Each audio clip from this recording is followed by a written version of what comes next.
1. You are live, you are live. Good morning and welcome to the glorious sunrise safari on this beautiful morning on Djuma, Arathusa and Cheetah Plains game reserves in the Sabi Sands area of the Greater Kruger National Park of South Africa.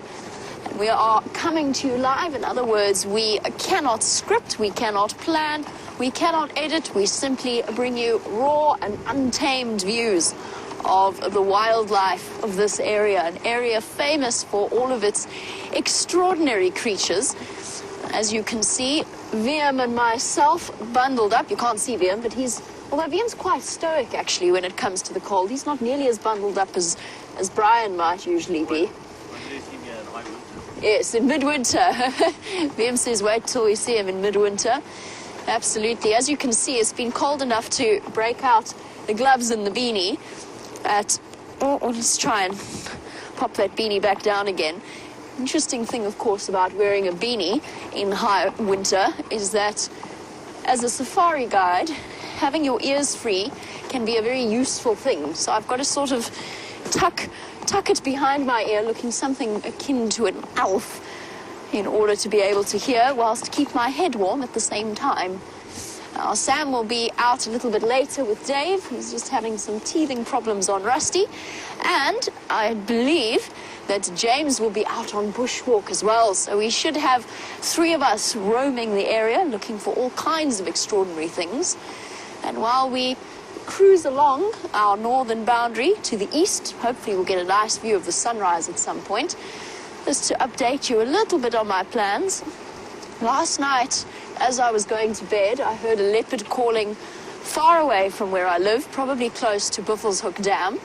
So my plan is to check that area first to see if maybe Tingana has decided to come and investigate the presence of that new male Gajima in what is essentially a portion of his territory.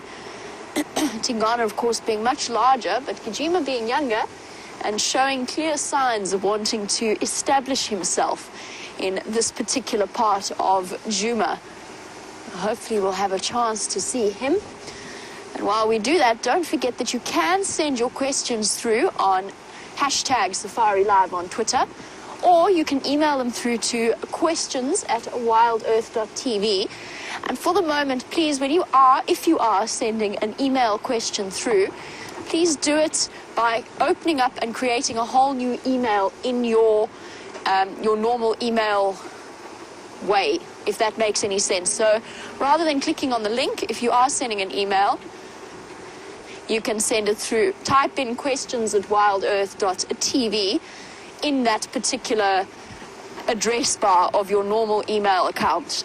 And you seem to be experiencing the odd problem when it comes to emails. It's at that turning point of the morning where the spotlight is no longer a help but a hindrance, only illuminating the bushes on either side. Oh dear, I appear to be trying to pull my beanie down so that I look a little bit less like an awareness-raising cartoon prophylactic. This may have to go at some point. This is driving me mad. Oh no, this definitely isn't going to work. We'll have to find a new solution. I'll just have to have a chilly head for now. That's okay. My head, in general, was not really designed for beanies. It's never been able to hold a beanie in a good place or a good shape.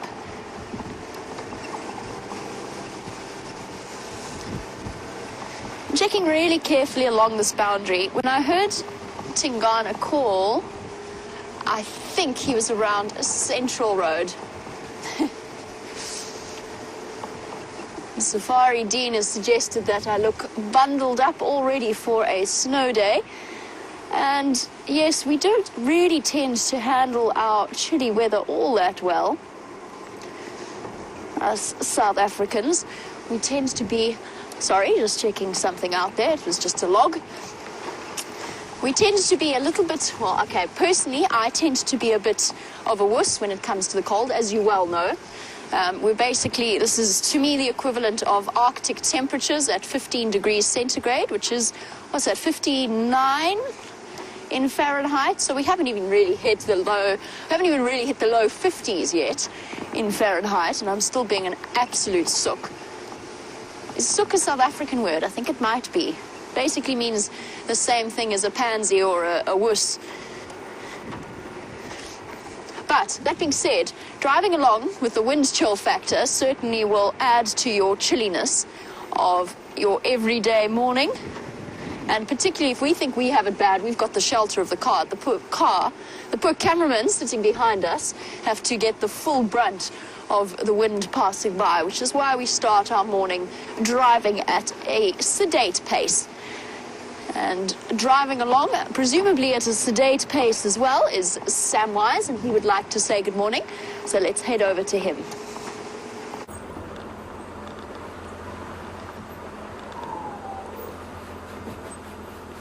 Good morning, everyone. It's 15 degrees and 59 Fahrenheit. It is freezing this morning. Welcome to SafariLIVE. It's going to be Sam, Chevallier, and Dave that will be taking you around this morning. We're on the rusty bucket, which means we have the privilege of making our way back to Cheetah Plains in the latter part of the morning. But at the moment, we've just come down to a very, very cold part of the reserve here, and we're at Treehouse Dam. So we're just going to see if we can see something lurking around here. If there's anything, it might just pop its head out. But Jamei said she heard a leopard on the property yesterday, and it could very well have been in this area, moving up towards Central, which is more to the eastern side of our property. And there were also lions being heard, but we saw a male lion last night, and James was also with male lions last night. So this could still very well be on our property, or to the property more east of us, which is Torchwood. So we're hoping to slowly bumble and make our way in that direction.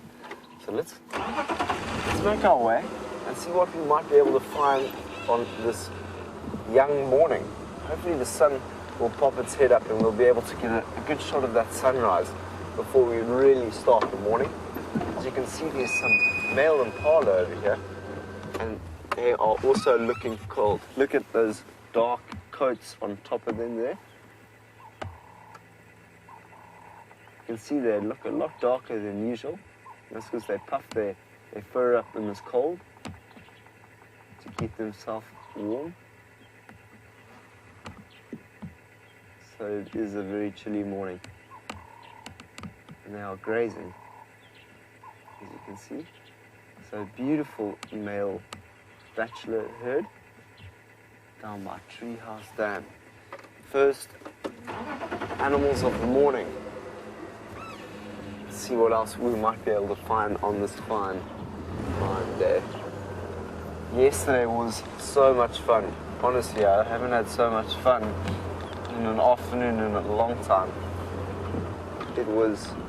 It's just incredible to watch something come out of a thicket. You know, when we were sitting at Cheetah Plains, we just looked in the binoculars, and next thing, the most beautiful male lion that I haven't seen before, which we don't really know which male it was. We were chatting about it with the guides last night. They needed to have a good look at it, so we'll have a good look after breakfast this morning in pictures. But it could very well have been the Matimba male or one of the Charlestons.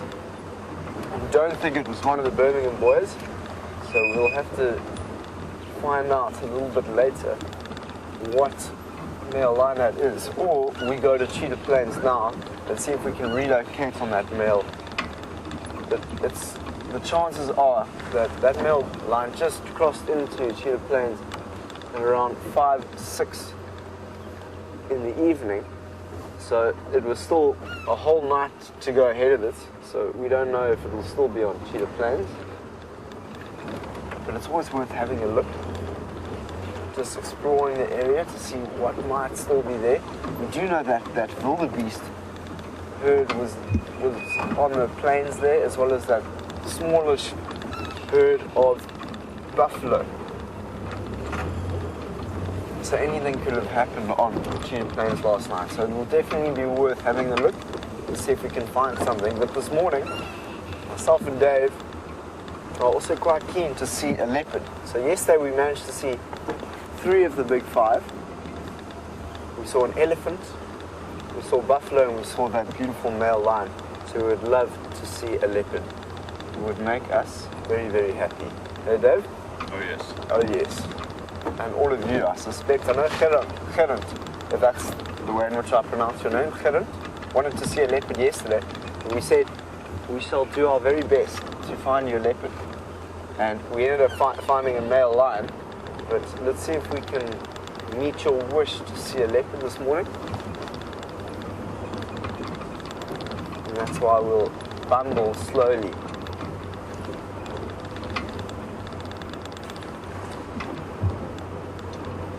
Yes, Anna Marie, Elvis is ready for the drive today. As you can see, he's actually, let's put him forward.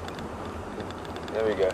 Elvis is in a forward direction this morning, Anna Marie, and hopefully he'll be able to spot anything that might be lurking. So I'm quite worried about this press stick because it's actually not that sticky. So I'm scared I'm not like watching Elvis properly and he falls off the side of the car. Hopefully he won't. But Henry, he's with us. Oh no, he's fallen down. You know what, I'm going to put him in a new place.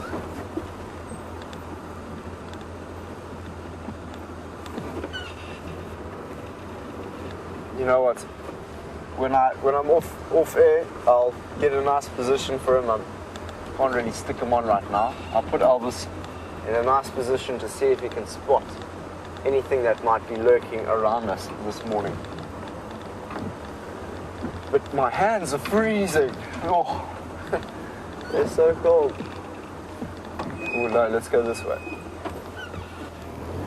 Got a feeling we should go and have a look here. What would be a good idea is if we go down towards our cut line, and just see if any male leopard or even a female, in cubs, such as our favorite Karula, might have crossed into our area. Ooh, James is out on his bushwalk. Let's go and say hello to James. And here's a view. Here we go. Good morning everybody and welcome to this morning's dawn bushwalk. My name is James Hendry. On camera today we have Bryan and his very cold thumb. It's a chilly morning today.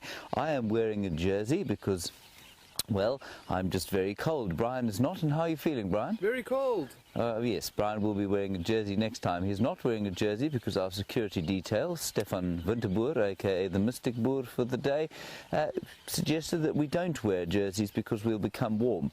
Yes, that might be the case at 10 o'clock this morning. For right now, it remains cold.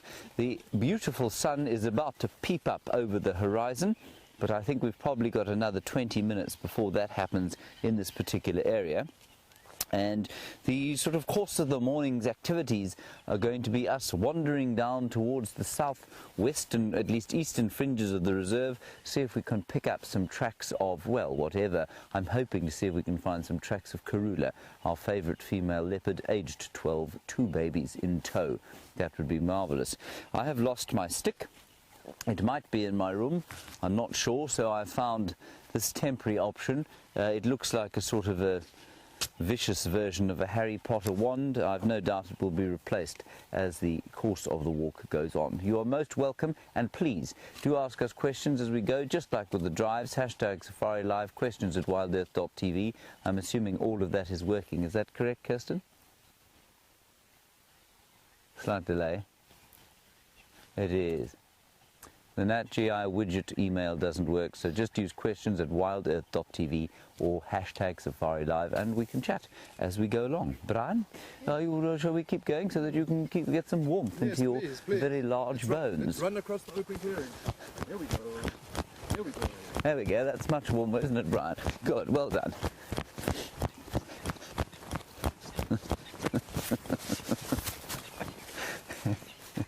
Right, one of the things to notice about a clearing like this, of course, is the grass. because the grass is a major component of what the animals out here eat.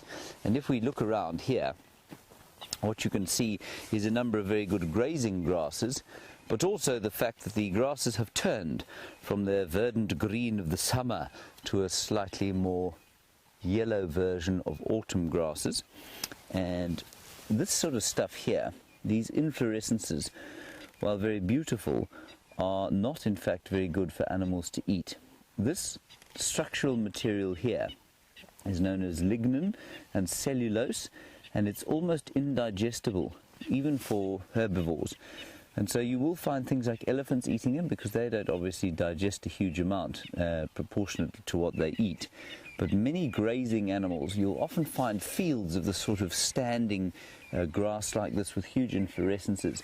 And many grazing animals will starve in that sort of situation, because the straw is virtually completely inedible to grazing animals. This is what they want. They want this kind of stuff here.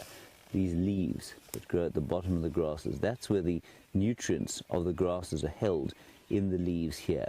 It's carbohydrate, largely, and of course the limiting macronutrient in grazing and browsing animals is protein. So if you're selecting for a grazing grass, you want one with the most protein possible. Now there are two little animals living in here, and Bryan, they're your favourite animal. See that? The sweat fly. Isn't that nice? Now, what is so nice about this sweat fly, of course, is that he's so cold he can't move, which means he is unable to climb into Bryan's nose, ears or mouth. This fills Bryan with joy and a sense of warmth, even though the morning is so cold. And we don't often get to see members of the order Diptera in such fashion, because they're normally buzzing around at a great and astounding speed. But there we have one sweat fly, and there's another fly here, Bryan, believe it or not. Two members of your favourite order of animals sitting on this, what I think is spirobolus grass. There we go. Every time you stop, it's absolutely incredible. Every time you stop, you will find some source of, or some piece of life where you didn't expect that there's something else here. Now Bryan, of course, is now warming up because he's doing an exceptional number of fairly difficult squats while sitting in the clearings. And here is a minute spider of some description that has created a little cocoon of silk.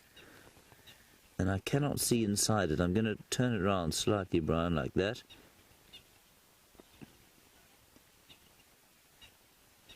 And I have no idea what spider that is. I don't even know if he or she is in there. This particular grazing grass, much more effective than the other ones that we were looking at. This is called Panica maximum, or Guinea grass, and if we look down towards the base of the grass, you can see it's got much thicker leaves. Well, that'll be ideal for something like a buffalo to eat. The buffalo will be deeply excited to find that, were to come across this at meal times. Righty, on we go. Bryan, those legs feeling the deep burn? They are indeed. Good, it's good. You'll enjoy feeling the deep burn. Oh, just quickly before we go across to Jamei, Bryan, here be the horns of a nyala. One horn of a nyala, and I'm just astounded. The other day we watched in the incredible sword fight here from two nyalas, and they normally of course don't fight with each other, but when they do get going, these are like the foils of two dancing fences. It is an absolutely amazing thing to watch. I don't know what befell this nyala, but it definitely is no longer alive. You see that, Bryan? Yeah. And at the back here, you can see how the entire skull has been bitten off and chewed off and eaten, I suspect, by beastly hyenas, which are not beastly at all. They're wonderful. Okay, we're going to quickly show you a picture of the sun coming up and hand you over to the golden face of Jamei Andrea Paterson.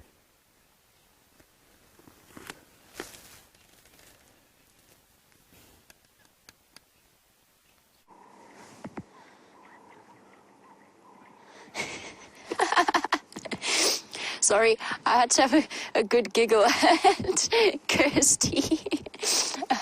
Kirsty, the lovely lady in Final Control, who I'm going to throw under the bus by just letting you know that she just said to me, 3, 2, 1, you are off air.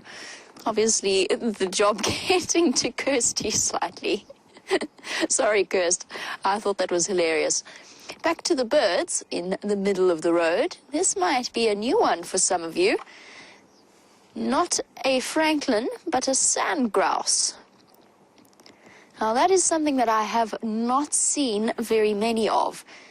You've got to be so careful with them in this particular area because unlike the francolins that tend to be quite vehicle savvy, the sand grouse tend to stick around and not necessarily move. At first, actually, I thought it was a button quail, but it's been that long since I've seen sand grouse in the Sabi Sands. Aren't they beautiful? See that slow movement? They rely far more, even more so than the francolins and the spurfowl of this area. They rely far more on the cryptic camouflage colouring that they have. And just have a look. You can see the male that's on the left versus the female that's on the right, with his dark banding around the beak, much more prominent eye ring as well with the yellow. You could just see, as usual with most bird species in this area, you can just see the male taking on a slightly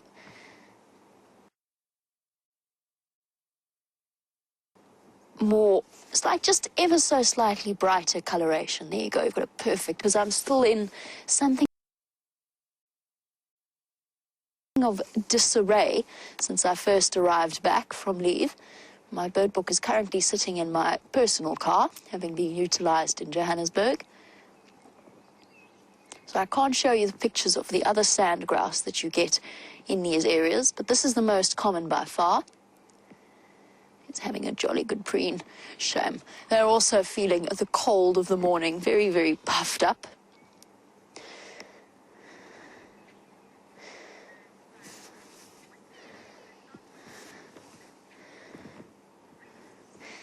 Now, Red, you were wondering about whether or not any of the birds will fly north for the winter, or is it not cold enough for them to do so? And the answer is yes, a lot of our species do, and actually in this case have migrated up to the northern areas.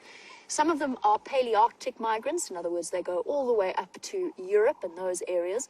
The steppe buzzards or the steppe eagles, for example, or in fact the white storks that are famous for doing those journeys of hundreds of miles right across up to Croatia and even further north into Europe. So they will have left already. The European bee-eaters, Red, I'm not sure exactly where you're from, but if you are in a sort of the European area, you might be seeing the European bee-eaters already. I know a couple of the viewers have sent through pictures to me about the fact that the European bee-eaters have already covered that tremendous distance and started emerging in the countries around there. So they do fly, they are resource-based. A lot of the cuckoo species, the Deirdrich's cuckoo, will move a little bit further, and then some are intra-African. So the woodlands kingfisher, for example, we no longer are interrupted constantly by the chup-churr sound of the woodlands kingfisher. They've moved further towards Central Africa, following the rains and the insect population. But some of them, like our little sand grouse here, who are sitting tucked right in the middle of the road, they're not going anywhere. They will be here for the remainder of the year, just like all of the francolin species. Quite a few of, for example, the lilac-breasted roe.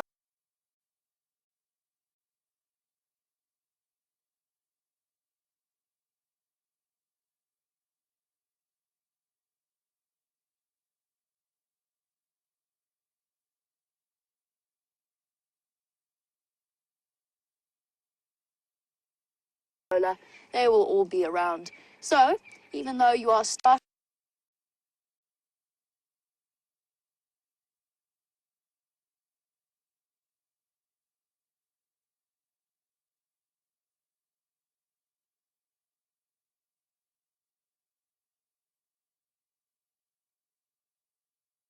is a good place to start because we've got lots of different bird species to see all the different signs of the bush, and Sam has found one for you.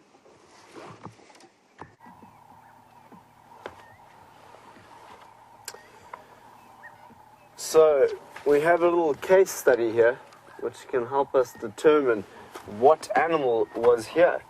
And if you're just looking from a distance, you can quite clearly see the amount of dung that is out there, and then there's a track right next to that dung. So have a look at that track. It's from a hippo, so that is a hippo that has come here. If you just have a look maybe at the track right here, just closer to it, that one, there we go. And just go close to it, you'll see it has those 4 fingers that are coming out. So I'll just show you a track of a hippo in the book and then show you that track again, just to help you identify it a little bit better. Here we go. So just coming up for a quick second, let's go to that track of a hippo. There it is at the bottom right. And 1, 2, 3, 4 fingers there that come out. And we'll see that. Let's go back to the track now. You can get around plus minus 24 centimeters. So that's just a little bit of size. Let's go have a look again. You can see that 1, 2, 3, 4 fingers there. Quite clearly, it's perfect light to actually be able to see that as the sun shines and shows you the shadow there. So, and then the dung is here. So what hippos do is they spray their dung out there like that, and that's also a way in which they mark territory. And is that a bug that is crawling through that little thicket there? Thicket of dung? Awesome. Look at that. So that will provide food for the many, many different little creatures that will be out here in the bush. Scavenging for any kind of food that it might be able to get this morning, or even warmth. Like this dung provides a lot of warmth. So you can just imagine how many animals would like to see that, especially those little insects. So when we have a look at some elephant dung a little bit later, you'd also find when you open it, you can just find a whole community of little bugs that are running around it. So that's really cool. That's a little bit of evidence to show that there is a hippo in the area. So maybe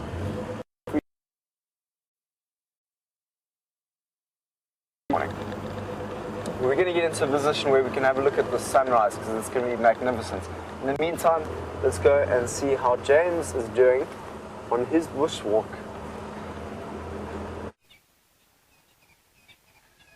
A spider, everybody, an incredible view.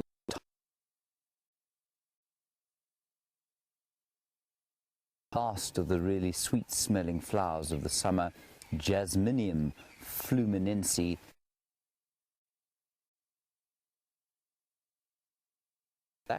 There are 3 or 4 different species of spider living on this little plant, and I'm not probably one of the crab spiders, but we're not going to dally here. There are monkeys, alarm calling behind us, and so we're going to follow up and see what we can find there. They're basically alarm calling from where we've come, so we're going to go here and see if we can't find what they're shouting at. As we get closer, I'll try and give you some kind of indication as to what they sound like, but the microphone at the moment is not going to.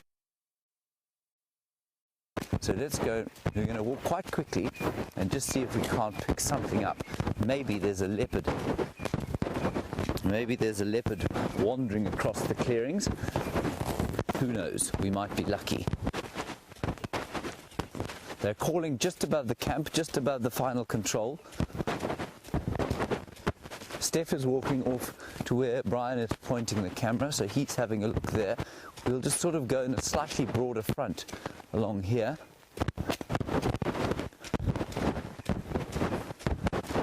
It would be very exciting to see some kind of marvellous predator here. I'm just going to look with my binos. Not my binos, Kirsten's binos. Okay, on we go. Didn't see anything there. So the monkeys will be sitting in the tops of the trees going. Sorry, what? What was that? Sorry, Kirsten, I can't hear that.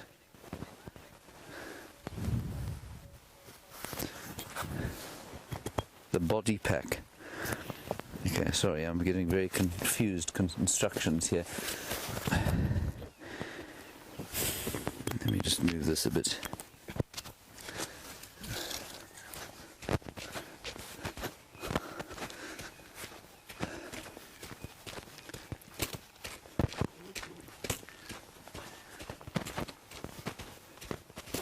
I can hear an owl alarm.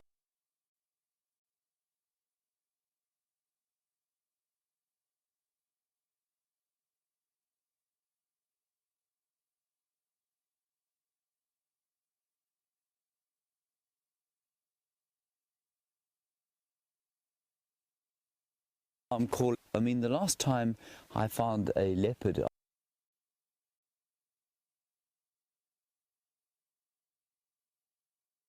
after monkeys were alarm calling at it, it was probably about, I'd say, almost a quarter of a mile from them. So they do, I mean, you know, they have very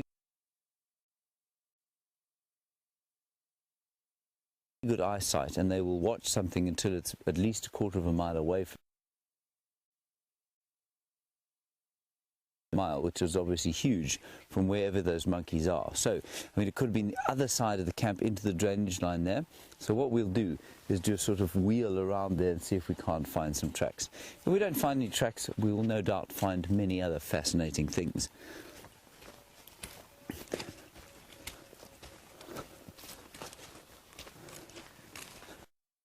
Well, you might alarm call at the smell of a predator. No, I don't believe that they would. I think they're entirely visual in their sort of seeking of safety, if you like. I think their noses are probably far more used for finding food, and when a predator is very close, they might sort of look. But that alarm call is saying, I see a predator. It means I see you, I know you there, and it's shouting at the others, telling them, look over there, look over there. So I don't think that there is any element of olfactory sort of alarm, if you know what I mean. I've no doubt they've got a slightly more sensitive nose than ours, but I don't think that they are smelling a predator and then alarming.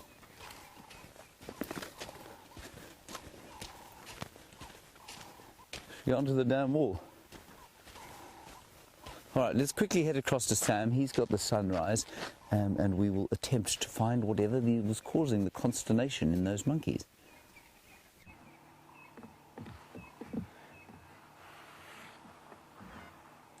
So there the sun is again. The last time we saw the sun was on Cheetah Plains last night, and now we are off back towards Cheetah Plains, and the beautiful sun has just risen over the eastern horizon.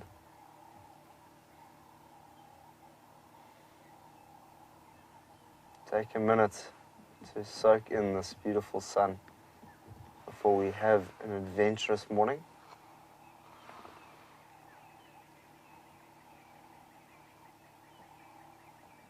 With the sun comes a number of bird calls, so just pay attention to all the bird calls that are going off around us.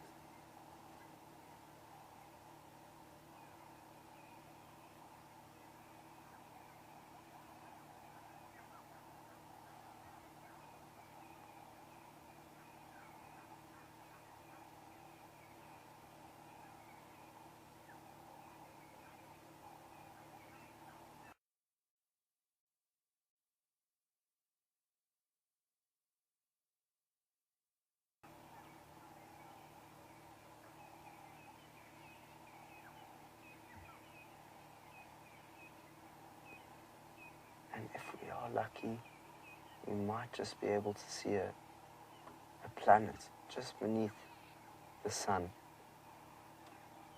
James and I were chatting this morning that he told me that there might be Venus that will rise right beneath the sun this morning.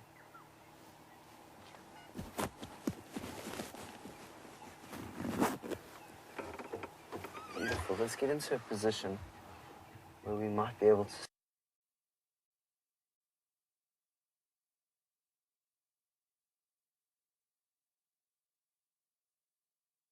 see the star that might be lurking beneath. And we can have a look to see if there is a star or planet that was said to be seen underneath the sun this morning. It'll be an even more beautiful way to start our morning.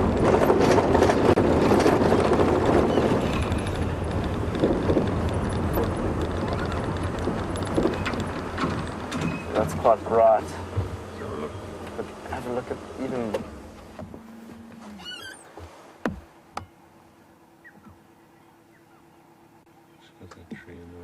Oh, trees. No, I'm just going to reverse a little bit. Should be alright.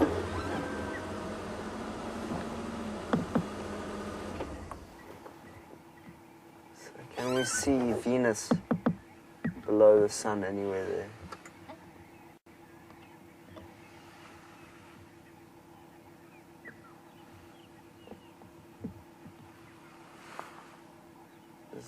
Just go down a little bit there.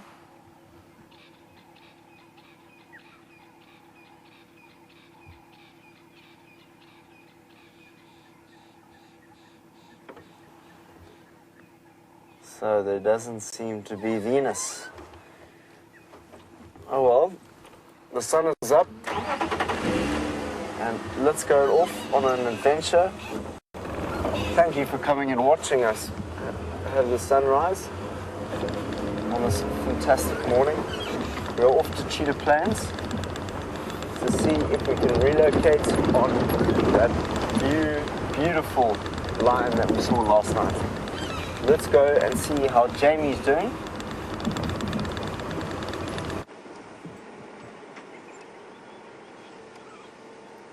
Slight and ever so vague disappointment at the tracks that turned out to be hyena tracks on Central Road.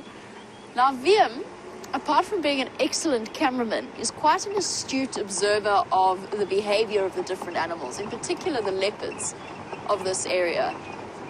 And what Wium's actually been telling me over the last few days is that Gijima, the male leopard, is up and down Buffelshoek cut line, and that Tingana cruised through a couple of days ago and was sort of vigorously scent marking along Boyatella main access.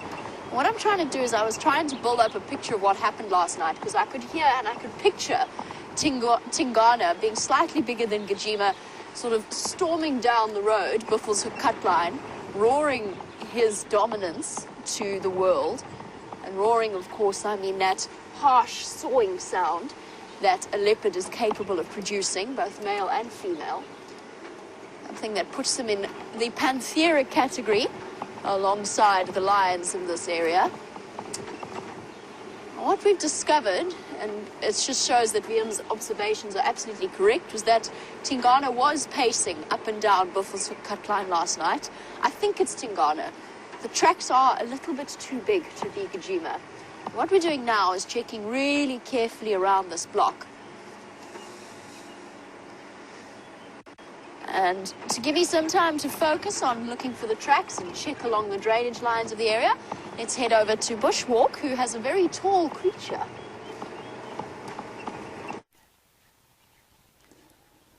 And as the African sun starts to warm our faces, so it does that wonderful looking giraffe. Very elegant gold colours. That giraffe has the brunette of the giraffe world. We haven't come up with anything or any indication of what those monkeys were shouting at. So we're heading up sort of slowly towards quarantine clearings and just going to see if there aren't some tracks there, and then we'll sort of feed around to the northern side of our camp, around where the monkeys are known to roost, and we'll just see if anything doesn't pitch up there. Whatever it was could well have disappeared, so we'll just investigate the enjoyable things that we find on the way, and with any luck we'll find some tracks of whatever it was. Let's just go a little bit closer and see how this giraffe reacts to us. Now the sun has just come up, and as you can see it is casting a lovely golden dawn sheen on everything. And Bryan, is you're starting to warm up now, are you? Slightly. Slightly. Still a bit cold. But the rays of the African morning sun are beginning to warm us, and that of course is one of the best feelings in the world. Right, let us observe this giraffe and watch him watching us. Her watching us, sorry. No, him watching us. I've just seen two females around here a lot recently.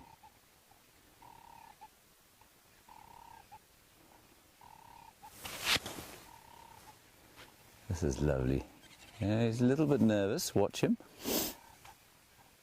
We were chatting the other day about flight distances and the distances at which an impala will run away.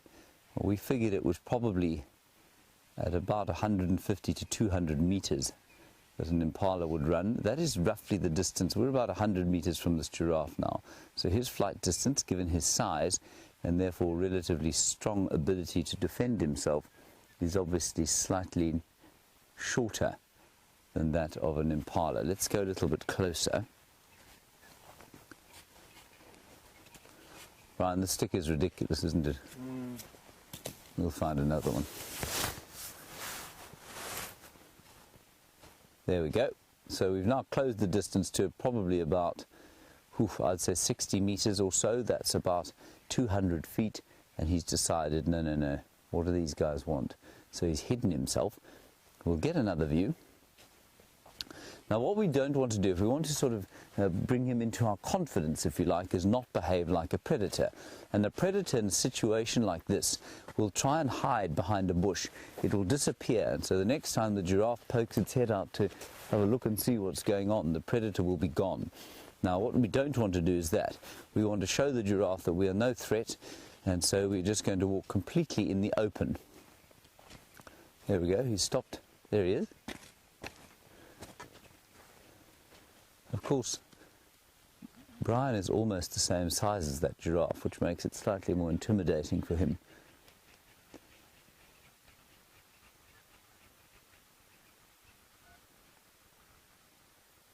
Isn't that cool?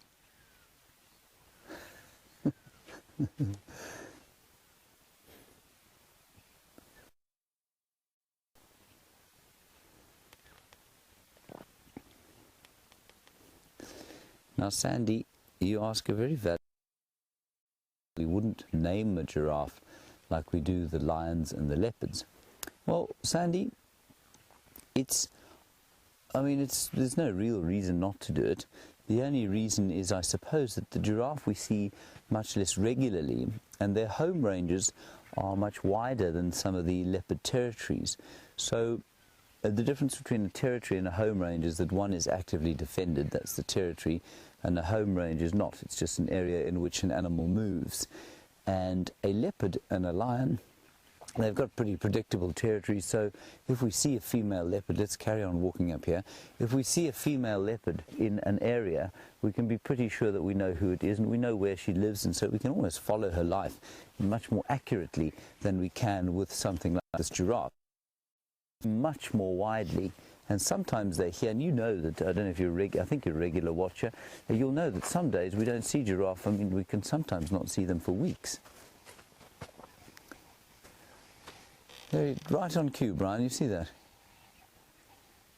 You see he's relieving himself. That seems to be the way it goes for me. The usual story. The usual story. So Sandy, there would be absolutely nothing wrong with naming him, but we don't see him regularly. I don't recognize this fellow necessarily. Do you, Bryan? No.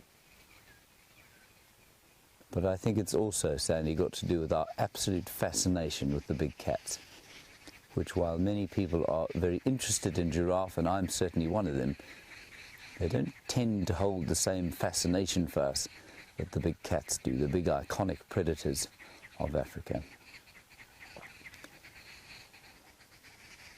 I think we're going to leave him there, and let's head back up onto quarantine clearings now and see if we can't find some tracks.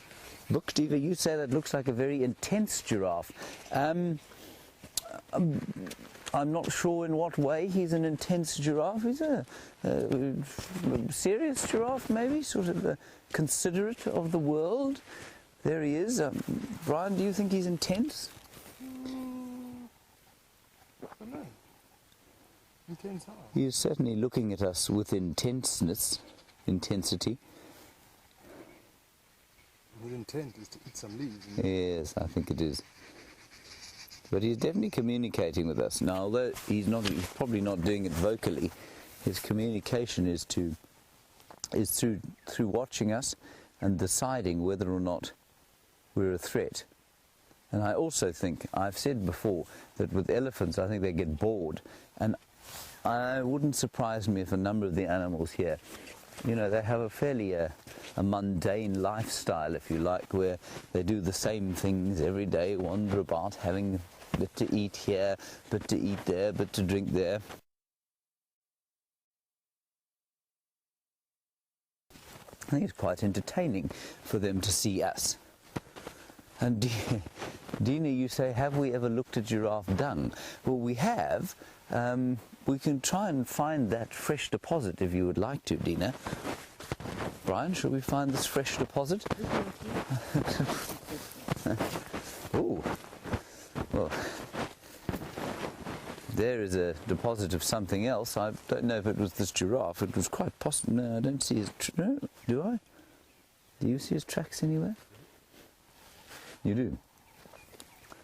Steph does see his tracks here. So this is where the giraffe has relieved himself, and quite a aromatic deposit, wouldn't you say? Well, yeah, Definitely. yes. And then, oh wow, look at this! This is unbelievable. This has come off the giraffe. I bet you can't even guess what this is, everyone. That's awesome. Anybody know what that is? Count his legs. Turn it a little bit more to face me. There we go. How many legs do you think that this creature has? See if you can count them. I'll turn him over again. It's come off the giraffe, there's no question. Let's count them. 1, 2, 3, 4, 5, 6, 7, 8. Ergo, it is an arachnid, and it is so engorged, it is a tick. It is a large tick engorged with the blood of that giraffe. It's so engorged it can't even move. Ugh. It's horrifying. It is horrifying, isn't it? Okay. Right, I think... Oh, sorry, it is moving there, yes. It managed to move its one fat leg. Let's quickly head across to Cheetah Plains for something far more attractive than this deeply engorged and diseased tick.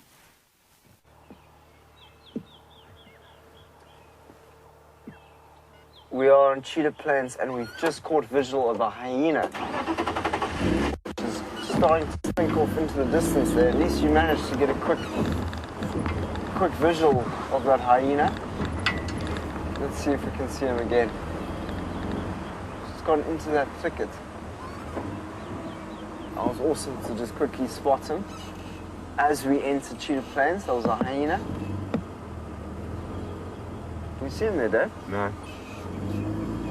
No, it's just gone into that thicket. I'm not sure where the dens are on this property, so I wouldn't know which way that hyena has got to. But how exciting. As soon as we arrive on the property, there is a hyena walking around. So we've just seen that.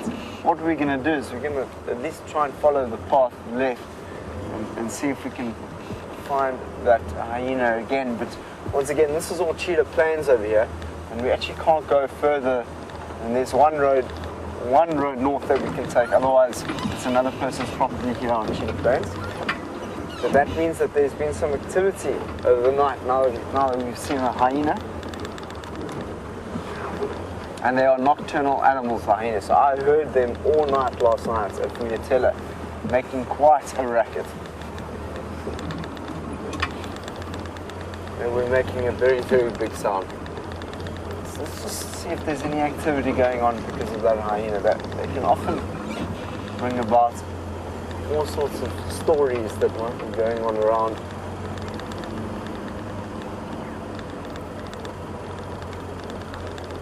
Yeah, Gen B. I noticed that when we were looking at him first before you came through, it didn't look like he had a tail. Did you see? No, it didn't look like he had a tail. Good, well spotted there, Jamei. Forgot to mention that. That was interesting. Have you seen that that hyena before? Has anyone recognized the hyena without a tail?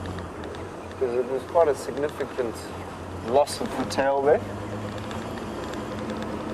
Just going to see if there's anything going through here now. We've got tracks of hyenas on the road.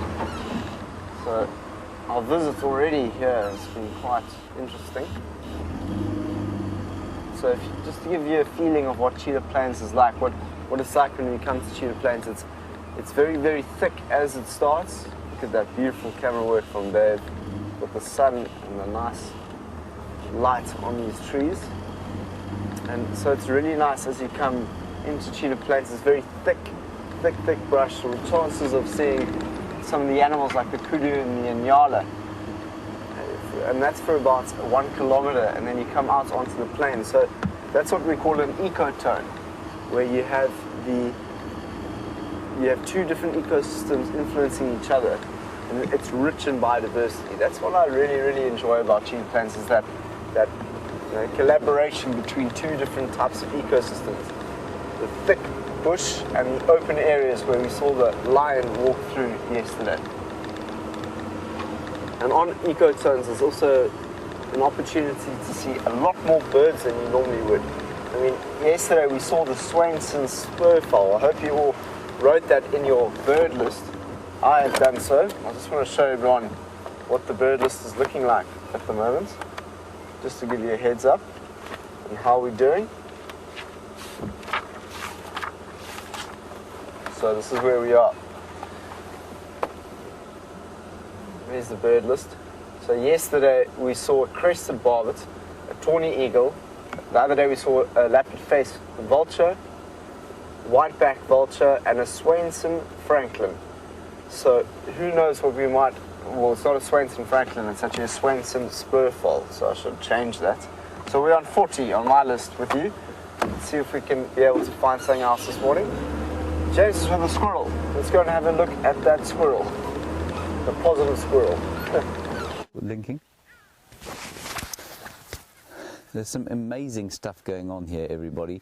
But there's a little squirrel just sitting on his morning balcony, having his morning coffee, facing the eastern sun. This is prime squirrel real estate there.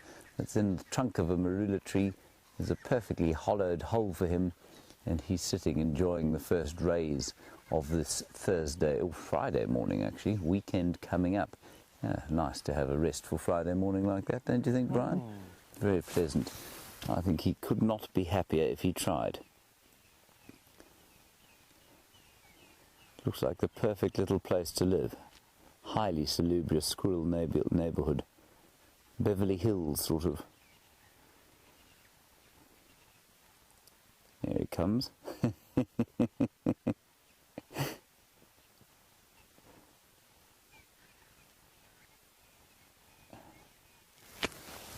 And then just as you were coming over to us, there was a purple roller flying around here. It's stopped doing it now, but it was making a huge noise and doing its rolling thing very close to the ground. I'll show you what I mean once we've had enough of this little squirrel.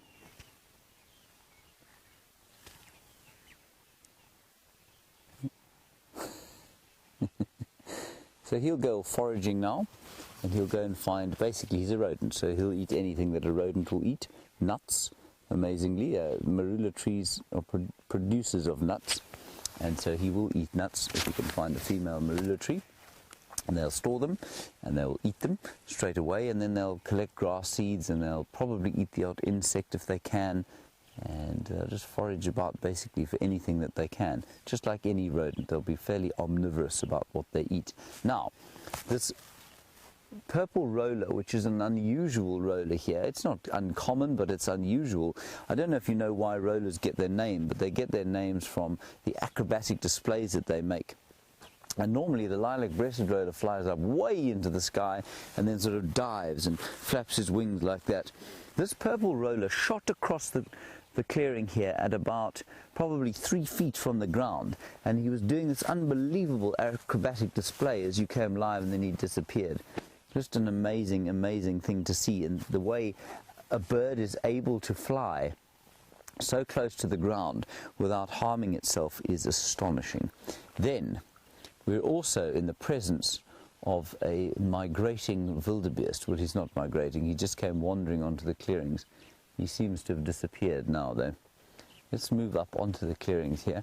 Still no sign of what those monkeys were shouting at, so quite possibly whatever it is has moved away. Well, it has definitely moved away, but where it's moved we don't know. The wildebeest came running on basically from, there he is.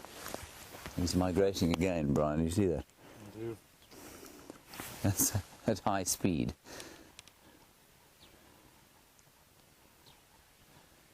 Now, I'm being completely facetious. He's not migrating, but he does look fairly nervous. So something's got up his nose.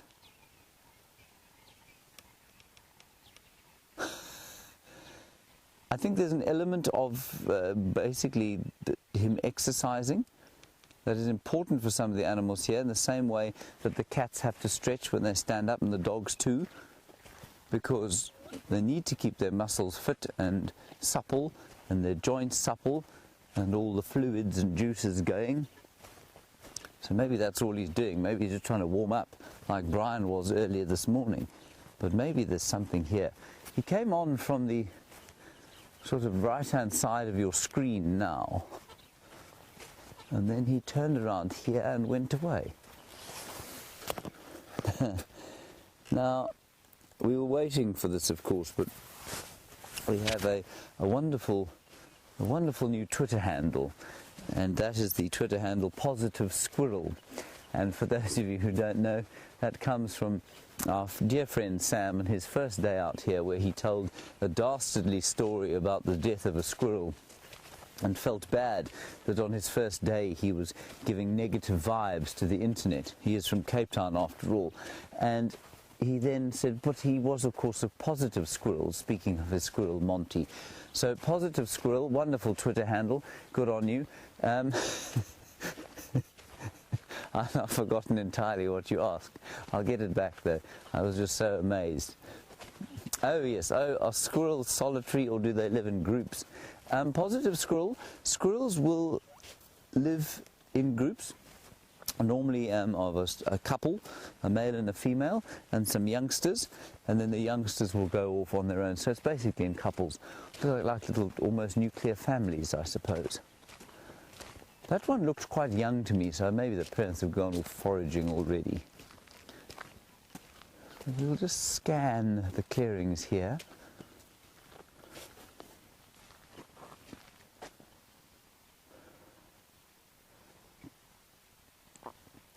And Tana, you're wondering about the stashes of nuts that squirrels have. Now, I've read the same thing, possibly in storybooks as a youngster, that squirrels will keep stashes of nuts all over the place and that they will remember where all of them are. Now, I don't know if that applies to the African tree squirrel. It could apply to the African tree squirrel, but I'm not sure. I imagine it does, though, because they do have to keep these supplies of nuts. I mean, they've got to get through the winter, of course, as we know. That's why they stash them. And although it doesn't get very cold here, and there will be more things to eat here than there will in Europe for a squirrel to eat during the winter, there are very few nuts. Let's have a look up the top here. Ryan, did you see how elegant that was? Amazing. Yes. Did I look like a very elegant baboon? A very elegant tree squirrel. Yes. I'm now scanning the horizon for predators, as would a baboon.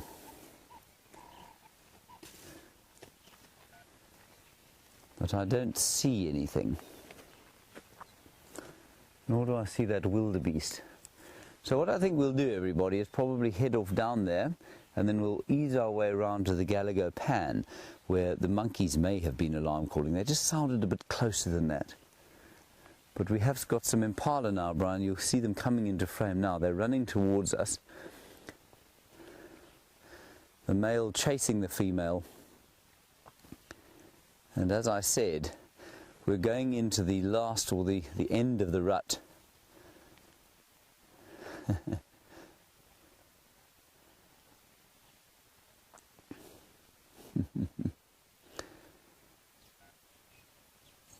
Now, I'm just listening. We've got those impala running around. They're going into the sort of final stages of the rut. We're heading into the dark phase of the moon in May, when the mating will occur. And Joey, aka Monkey Man in Australia, you wonder how an impala like these will react to a caracal or an African wildcat, them being smaller cats. Well, a caracal is substantially larger than an African wildcat and poses a much greater threat to something like an impala. You can see them running around there. And so I think an impala ewe certainly, and a young impala would be a definite risk from a caracal. I've seen impala killed by caracal before, but an African wildcat would pose no threat to anything but the very smallest, most crippled impala lamb. So I think that they would probably be fairly nervous of a caracal. A caracal probably weighs in the region of 15 to 20 kilograms, which is about 60 pounds. No, it's not, it's about 40 pounds. Whereas an African wildcat probably weighs less than half of that. So substantially larger. I guess it's not impossible for an African wildcat to kill a very small impala, but it's highly unlikely. These impala are chasing each other around as the rut comes to the end. Okay, let me get out of this tree. I will attempt to do this in an elegant fashion too. And while I do that, let's go across to Jamei, get an update at what she's doing. Expanded our search to a little bit farther afield. It looks as though those leopard tracks have actually gone north into Buffelshoek, but it's a regular boundary line, that southern part of Buffelshoek, just on the northern side of our traverse area.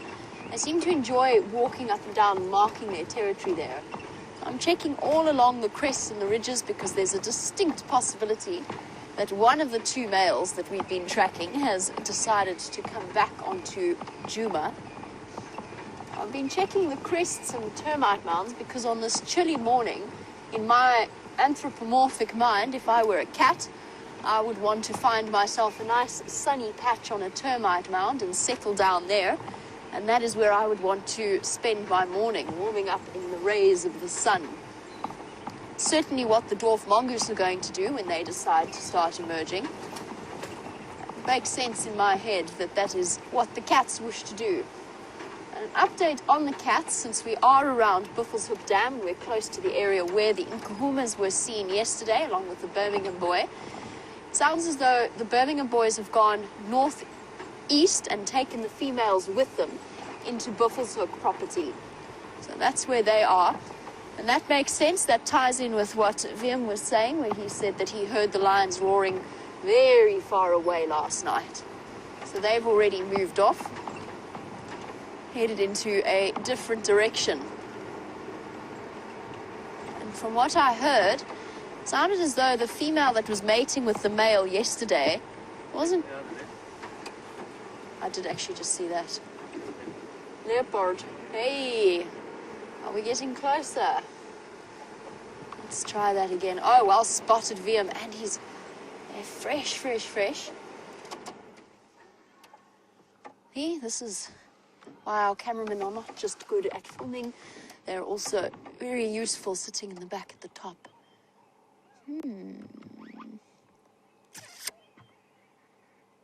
Now, those tracks have been driven over. Not by me, but they have been driven over. Let's just sit and listen for 1 second because they do look particularly fresh. There you can see them wandering along the road. You can see where the tire track went over. The first one was mine, but then further up the road, that's not my tracks, but I can still see them in the road. Just bear with me 1 second. I want to hop out. Oh, wait. There's a good idea. Let's see if I can find where Wium's caliper's gone. They're in this box somewhere. There we go. Here we go. For those of you wondering about the track measurement project, I've got Wium's calipers. We have been sort of documenting the different sizes of the different tracks. So let's jump out and see if we can work out if this is Gijima or Tingana or even Mvula. We haven't seen Mvula in quite an extended period of time. Sorry, I'm just trying to make sure that my microphone doesn't go falling out of my pocket when I jump out. All right, let me disentangle myself from the various cables and let's hop out. We're going to lose your audio. You're going to lose my audio? Yeah. Okay. See how far you get up. Okay, awesome. Thank you, Wium. Ooh. Let's see if we can't figure this out quickly.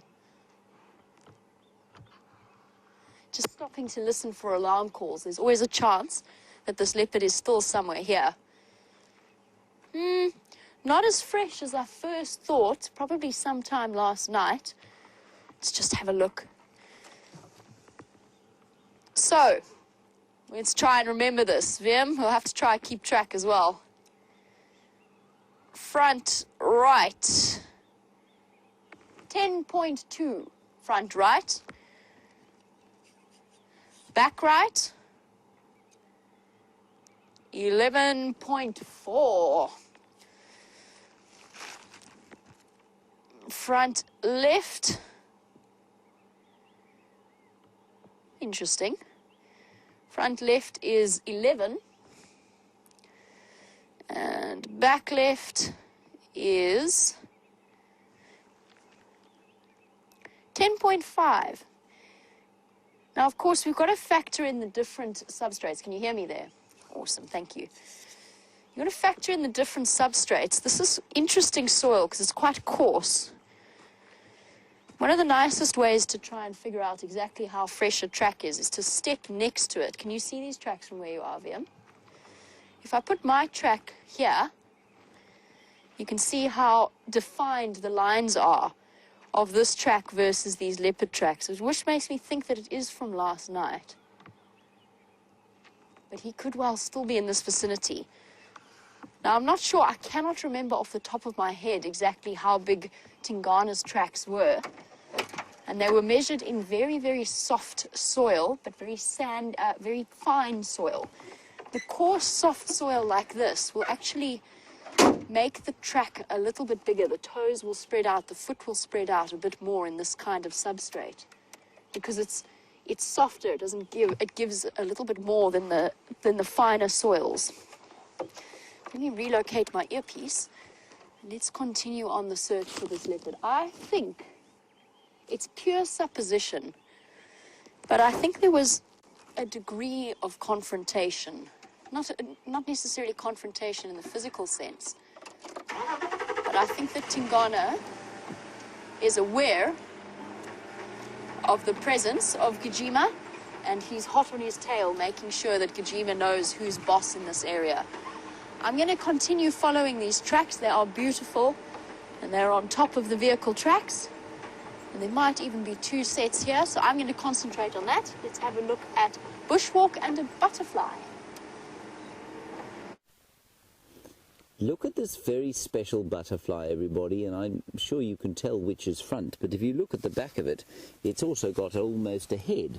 It's got these feelers or antennae that come out of the back end of it, and it's like the sort of push-me-pull-you, if you like, of butterflies. The push-me-pull-you, of course, a character, I think it was a Dr. Dolittle story, that had a head on both ends of it, and this butterfly, for its own defense, has got a back end that looks like it's got a head on it, and I'm sure that makes potential predators think, well, this fellow must be watching us from both sides. Absolutely astonishing. So the two small antennae coming out of his rear end there, I suspect are completely vestigial. I'm not sure that they have any actual function other than disguise. Isn't that amazing? I don't know what butterfly it is. And he's unable to move because it's cool, and so he's just lying here in the sun, waiting for the hemolymph to heat up his... sorry, I'm getting confused here. Waiting for the hemolymph, which is the blood in his little veins, to heat up so that the hydraulic pressure in his wings can build and he can then fly off. The other thing you can see, Bryan, I don't know if you can see it very clearly, but he's got obviously clubbed antenna on the front. Now, one of the ways you can tell whether this is a moth or a butterfly is the fact that the antennae are clubbed, so they've got a sort of large bulbous end to them. He's got lovely black eyes, and he's even got, I mean, his antennae are black and white striped, and then the clubs are sort of black and orange with a little bit of white on them. I mean, he's an amazing, amazing detail on this fellow. Try to get his face. Were he to open up a bit, let me move out of the way, were he to open up his wings, we could get an incredible view of what, or we'd have a better idea of what he was. But without his wings opening up, it's almost impossible to tell what butterfly he is. Can I get out of the way? No, I've lost that. Okay. If we do disturb him, I suppose he might open his wings, but he might also fly off before he's ready.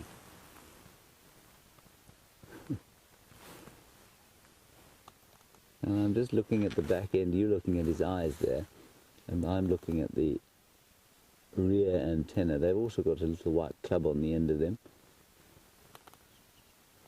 So he's tiny, he's probably about half an inch long.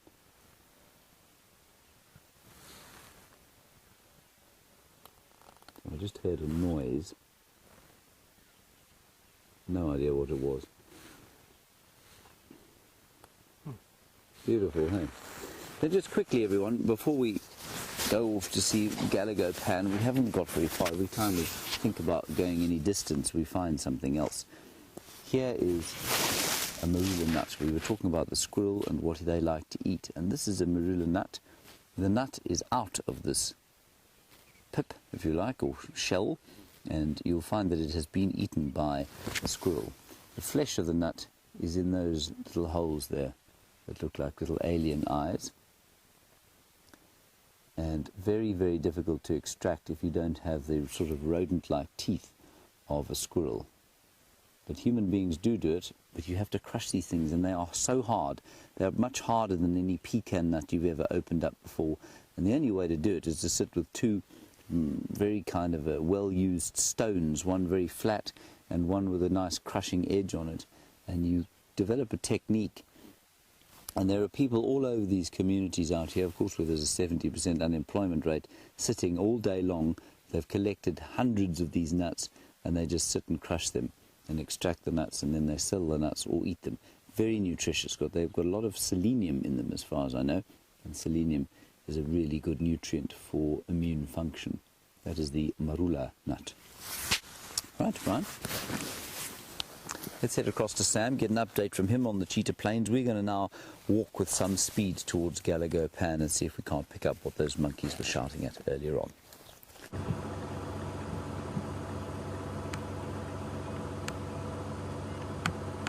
Welcome back to Cheetah Plains. You're with Dave and Sam, and we are looking for Inkanyeni. We are now on the very, very eastern boundary that we can go and traverse on to see if we might be able to spot Inkanyeni where we last saw her. Just see if we can find any tracks. I mean, I've been here a few times since we came here just to check that she's not denning in here with her cubs. So it seems fairly empty, but it's always worth coming and having a look here before we go out into the big open areas of Cheetah Plains.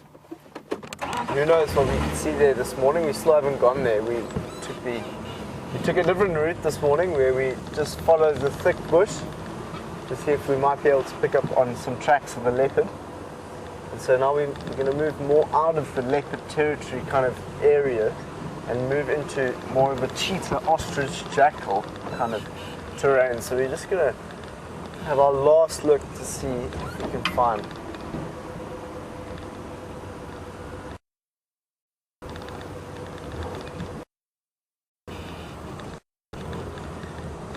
James Richard would like to see Quarantine. Is it Quarantine the leopard you'd like to see, James? Hopefully we'll see if we can find Quarantine, and you would like to see an ostrich. James, I'm yet to see an ostrich here. I'm yet to see one, so I'm with you on that. I would like to see one. Dave, have you seen an ostrich? No. Dave also hasn't seen an ostrich. James hasn't seen an ostrich. I'm sure many of the viewers haven't seen an ostrich. I would love to see one, so let's look for a long head coming out of the bush somewhere. A long neck, sorry, not a long head. It would be quite strange. Just saw one long head. But why we're also looking on the termite mounds is because it's a very cold morning and it's probably around 16 degrees and 60 Fahrenheit around there now. And you know, the leopards like to be on top of the termite mounds when it's cold like this, because as you've probably seen, either Jamei hugging a termite mound or James putting his hands into them to keep them warm. It's like a good little heater, so it keeps them warm. Their belly's nice and warm. So you just have a look on some of the termite mounds. You might be able. Oh, what bird is that? That's on top of it. If you have a look at this termite mound, there's a bird, two birds in there. Let's have a look. What does that look like? It's very difficult to spot from here. Could be a flycatcher. What bird is that? Let's get my binoculars out.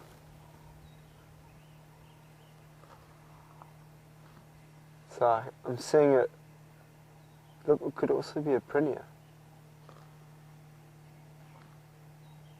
So what can we see on this bird now? You can see quite a short beak, a longish tail. I can't quite confirm on the colours. It's got a bit of a crest on its head. But with the sun behind it, it makes it very difficult to determine and distinguish some of those colours. If I look on the camera, I can see brown. Let's have a look in the bird book at flycatchers. If anyone has an idea what bird this might be, please hashtag SafariLIVE. It's a very, there's two of them there.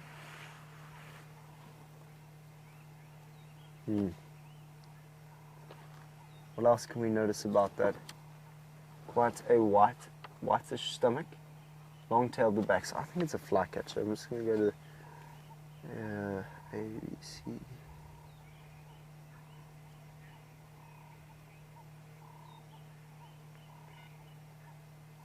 So let's just very quickly do this to see what bird we might be able to put onto our list this morning. Okay, so they've gone now, so just let's quickly have a look here. I thought for a second that it could have been this bird.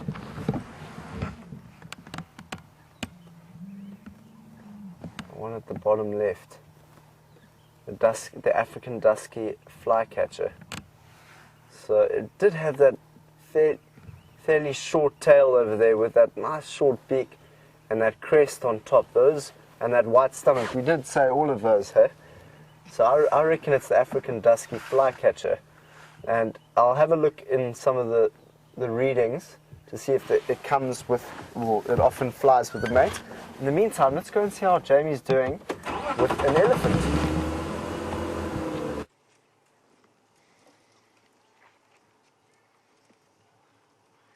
Lovely to just spend a bit of time with this elephant herd around Guari Pan. And I think it's the same one that performed so beautifully for us before in this area. Very, very sweet little one who's going to come and... Oh, running behind Mom. Okay, little ones. Oh, panic. Panic, Mom's gone. Racing after her. So entertaining. You can't see it, but the little one came behind us and oh, shame. What's the matter? What's got you so on edge?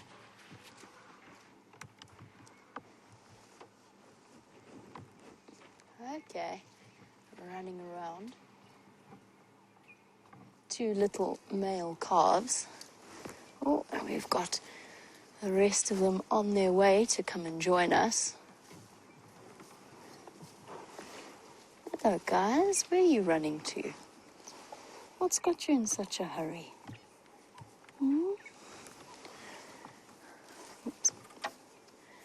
Hello. It's all right, big girl. Sorry, just keeping an eye. Always important to have eyes in the back of your head where an elephant herd is concerned. And these guys, not unsettled with us, but something's obviously upset them further to the east. I don't know if it's the smell of lions maybe in the area. This is exactly where, very close to where those lions were yesterday. And I suspect that that's what's got them a little bit on edge. And the older females relaxed and feeding, but the calves, you can see unsettled body language, head swinging backwards and forwards.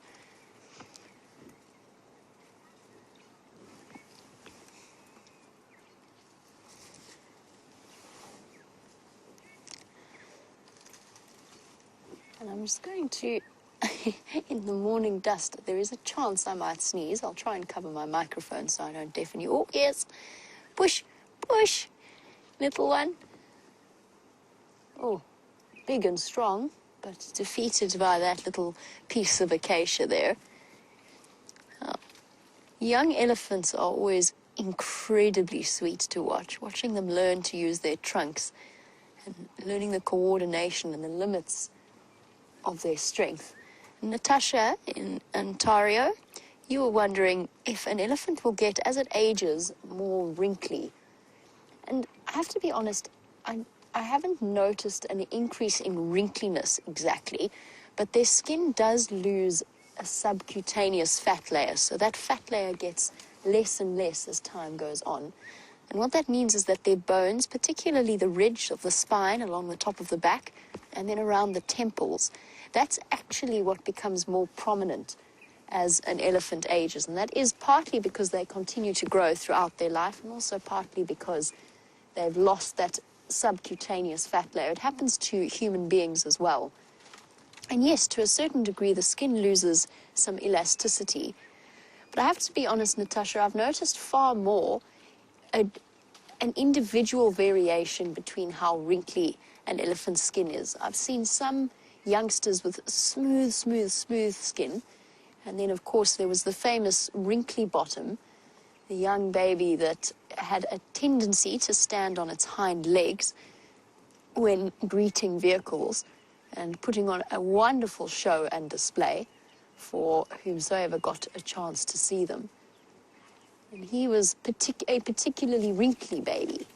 So I've noticed it just more in terms of individuals, just in the same way that their tusk size varies between individuals. Now that they've relaxed a little bit, I'm going to try and reposition ever so slightly. Oh, little one. Hello? Yes. Yes, you're very scary. Looking down their nose. And that head upright posture is a very common sight when you watch babies come. They're trying to, I think we actually, to be honest, I think we provide a form of entertainment for the elephants concerned, particularly the youngsters who are still feeding off their mother's milk, so they don't need to feed as often as the adults do. And as a result, they need something to entertain themselves.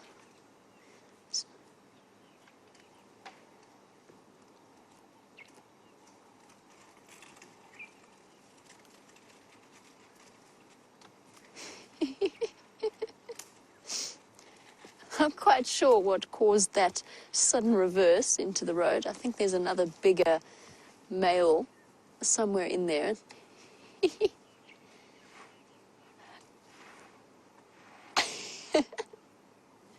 And now what are you doing?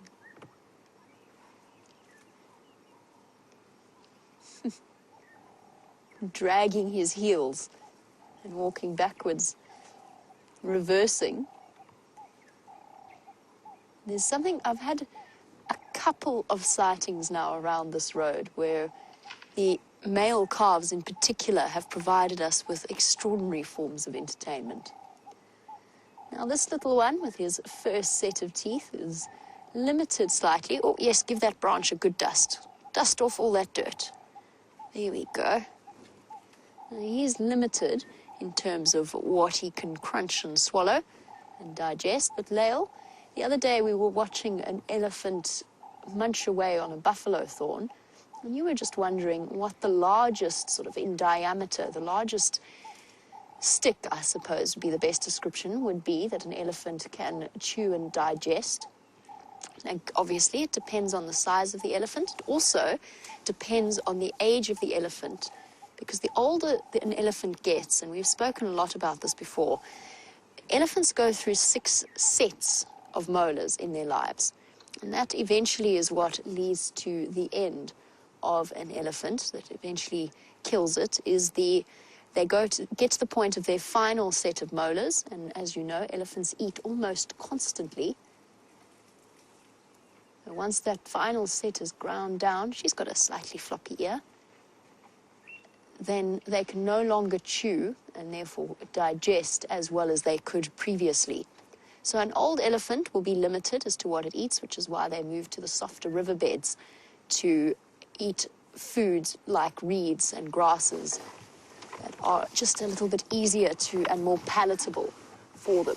But in terms of a healthy adult elephant, and let's try and reposition as our answer, the largest branch that I've ever seen an elephant actively chew and eat was probably in the region of about that large. So maybe the diameter of a ping pong ball for a female.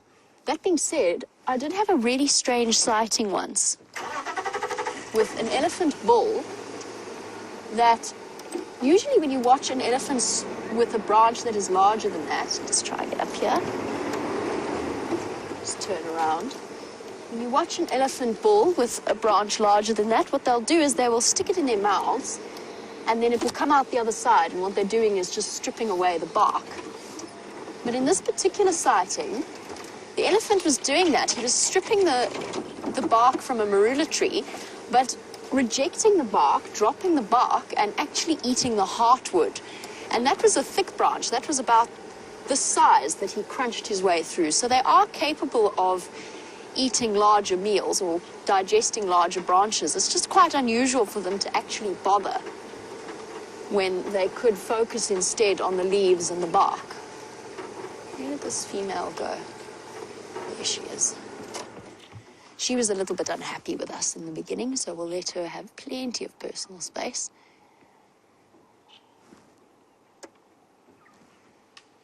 It's all right, girl. There, you see that backward tilt of the head or the sideways tilt of the head? Just making sure that we're not following and that we're not a threat in any way. Oh, baby getting pushed by mom ahead, giving off a little trumpeting sound.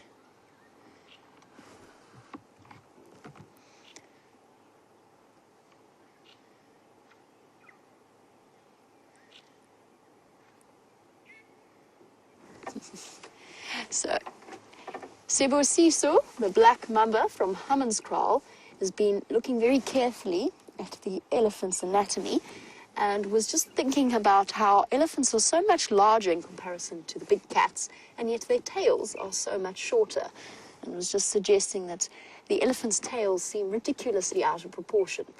Yes, absolutely. I can see exactly what you mean. A giraffe's tail is longer. A buffalo's tail even looks a bit longer in comparison to its body size. Of course, for elephants and for lions and for leopards, and cheetah, those tails serve a very important purpose. Whether it's acting as a rudder when they're running, they're chasing something and changing direction, that tail can stiffen and act as a counterbalance in a way. So they need that extra length, they need that extra weight. And you'll see in cheetah, their tails are almost the length of their body, if not longer, and quite heavily weighted and able to direct and balance the cheetah at high speeds as they run and they change direction. And the same goes for leopards. If you watch the way that a leopard will utilize its tail as it climbs up into trees, it's basically a counterbalance. Monkeys have the same thing, long, long tails, and in fact even more dexterous than the leopards and the lions, able to basically serve as a fifth limb to help them out. Elephants don't really need that counterbalance, and in fact to counterbalance an elephant weight, a tail would actually have to be absolutely enormous. So for the elephants, the tail just serves a purpose basically to express first of all, to act as a fly swatter and an irritation, because the trunk can't reach all the way behind them. So if there's something irritating an elephant there, then they will not be able to reach it. They'll have to swat it with their tail. But most importantly, it serves as a mood indicator to the rest of the herd. Now, as we go into the drought that we are facing, and as we go into our natural dry season, we've spoken before about the fact that we're being very careful about the impact that we have on the bush. And since we do have so many extraordinary elephant sightings, I'm not going to be off-roading after this particular herd. First of all, it's relatively purposeless, because they're just, as we go through, they're just going to keep moving further and further ahead of us. And, yes? Sure. Okay. Must I aim? Okie dokie.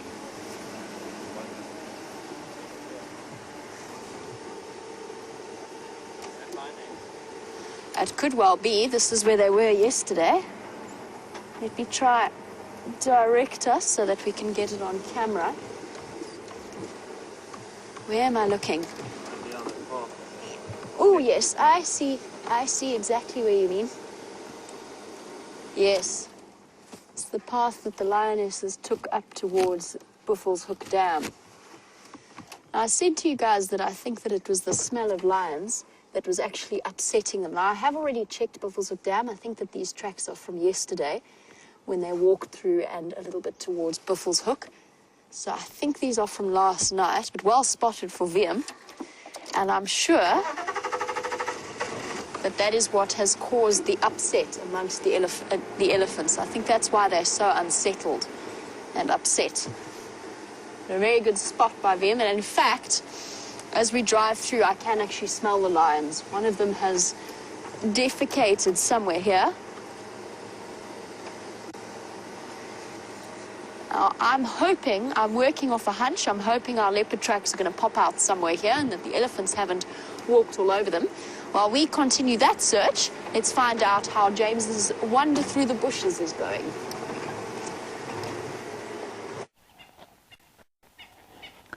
We're now in some very thick bush, and we've come to the northern Gallagher camp and Gallagher waterhole. We heard two buffaloes wrestling, I think, at the camp, just sort of knocking horns a bit, but through here we can hear the sound. We think perhaps coming this way. We haven't come across their tracks, so may well be coming this way to have a drink. We're moving very carefully and very slowly through here at the moment, and we'll just keep checking the wind. This is there, I can hear them. This is a sack full of ash. So the wind's actually a bit at the moment, which is not too bad if you're tracking. If we were just standing here, you can't really feel. You certainly can't feel any of the wind. So we're going to continue down through this very gorgeous drainage line. If you look around us, it really is some spectacular bushveld here. We're going to continue through here, and while we do that, let's head across to Sam, who's got an antelope roughly the same size as I am.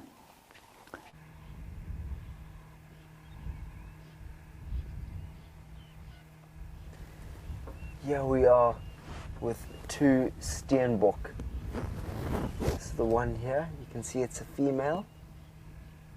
There's another one just to the left over there, which is a male, and we can tell is a it's world male. we There's a little enter overnight. coming out of his head. We give up our own see space, and we develop a That's patience the female, so you can see there's no horns larger than coming out life. her head. And there we go, there's the male. So they are monogamous. You'll often find them in pairs. Aren't they such beautiful antelope? We really don't get opportunities to watch them for a long time, and I don't think they've noticed us because they are just, wow, it's cool to see them both in the same frame. Ooh. So they are otherwise known as the stone buck. steenbok means stone buck. So steenbok is the Afrikaans name, and steenbok is meaning animal that can sit and be still like a stone. Often you'll just see them sitting down in a position where they much look like a stone, and this is almost a adaptation to getting away from predators, or just being very, very still, hoping that nothing sees them. Have a look at those ears moving in all different directions. I've just heard the sound of a squirrel alarm call into the thicket behind it, which can indicate a predator.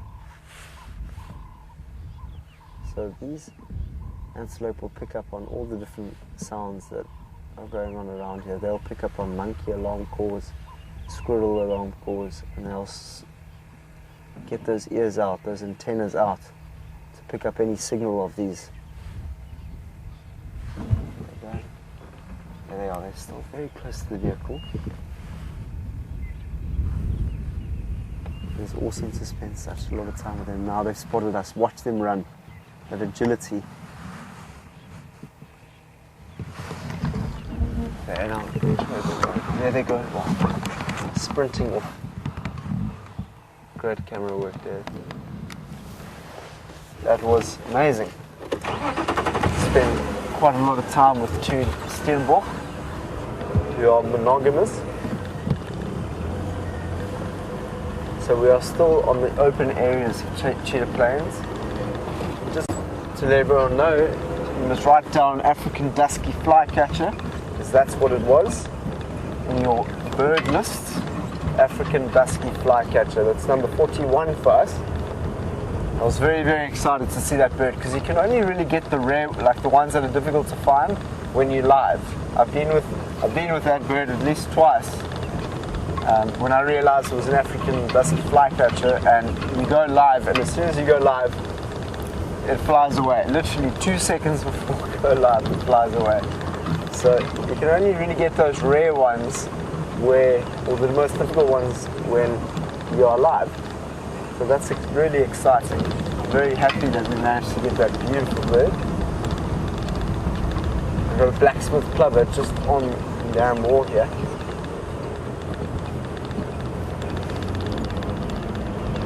See what might be lurking in raw water this morning. Potentially some terrapins. Maybe we haven't seen the buffalo, but he could be in there. We've seen loads of tracks of hippos. Let's have a look what might be here.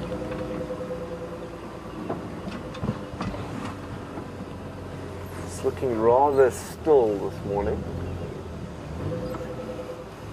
Just going to see if we can find some tracks of male lion, because this is where we left the male lion last night, just in the thicket behind us.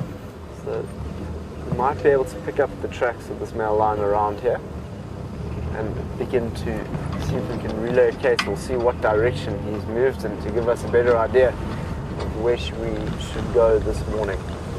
Let's have a look. Here's our blacksmith plover again. Just hold it.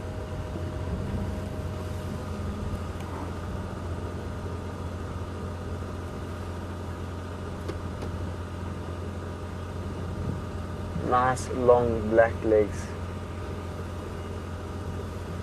Beautiful bird to see. And actually, if you can pick up in the distance, there's another bird that's just walking around there. I'm not sure what it is from a... What is that? That looks like a crown black one. There we go. So we've seen two of the same similar birds that are ground nesting. So they are precocial. So they're born able to walk and move around, and with their eyes open. Some birds are born atricial, which means that their eyes are closed and they have no feathers, and they still have to grow their feathers. So often you'll find their nests on the ground with their eggs. And you can quite clearly see that that is a crowned lapwing with the whites around the top there, the king.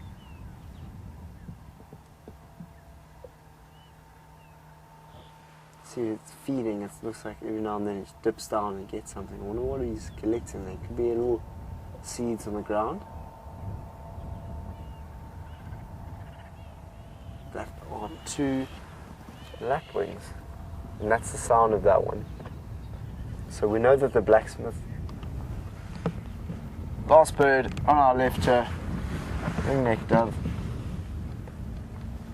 Hello.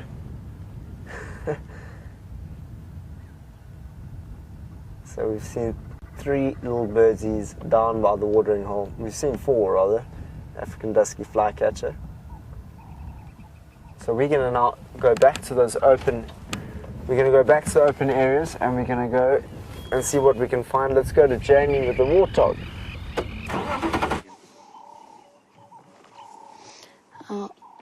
I've just suddenly stopped. I've gone very quiet. I'm trying to work out exactly what these impala are looking at. And I just thought I heard an alarm call in the drainage line. That being said, at the moment, the impala are actually looking at the world's biggest warthog. I'm going to try and see if I can get a view of him for you. He's very skittish. He shot across the road in front of me, giving the impression of a baby hippo. He's so large, with enormous tusks curling over the front of his nose. It could only be a male. He is so big. Where has he gone? Come on, warthog. Don't disappear on me.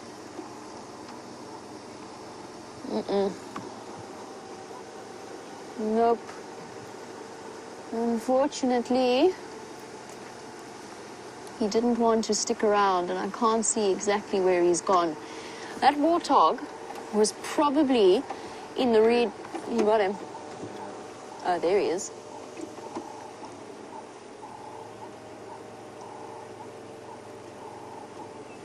I know it's very difficult for you. How's your view there, Wium? It might be as good as it gets. It's very, very difficult for you to get a perspective of scale through the camera. That warthog, as he snuffles along, probably weighs twice what I weigh. He is absolutely enormous. And if we sit quietly, he might. Oh, he's going to move into the open. Come on, boy. Come on, just a little bit further. Show us your enormous tusks.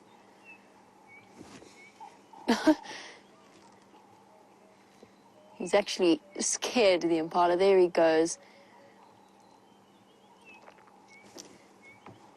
Now, it's difficult for you to get a sense of scale, but he's probably about the size, in terms of height, of about a pit bull, as a breed of dog, just as an example, but he's in the region of 100 kilograms easily, maybe 80 to 100 kilograms, 160 odd to 220 odd pounds.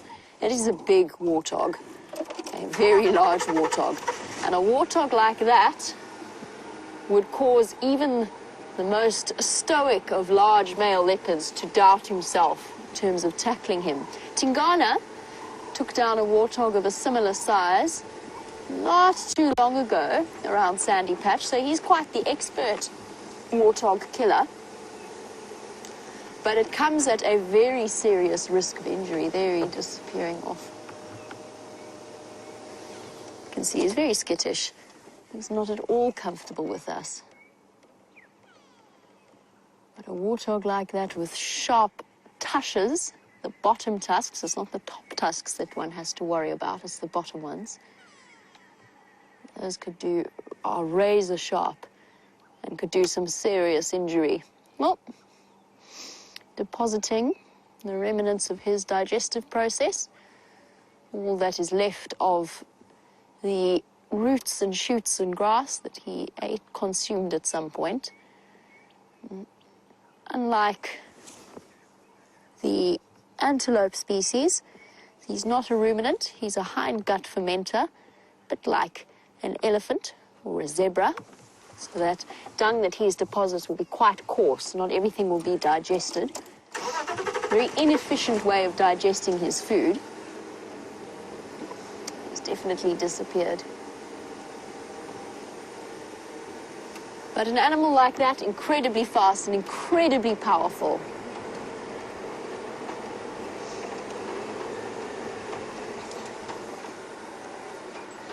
Now, the interesting thing about warthog is that they are, whilst they are pretty much entirely herbivorous, it is not unheard of, particularly in the drought situations, for them to enjoy the odd scavenging of a carcass. And in fact, there was a very, very strange case not too long ago when the impala were giving birth, that a warthog was recorded to have attacked and killed, effectively hunted, a baby impala.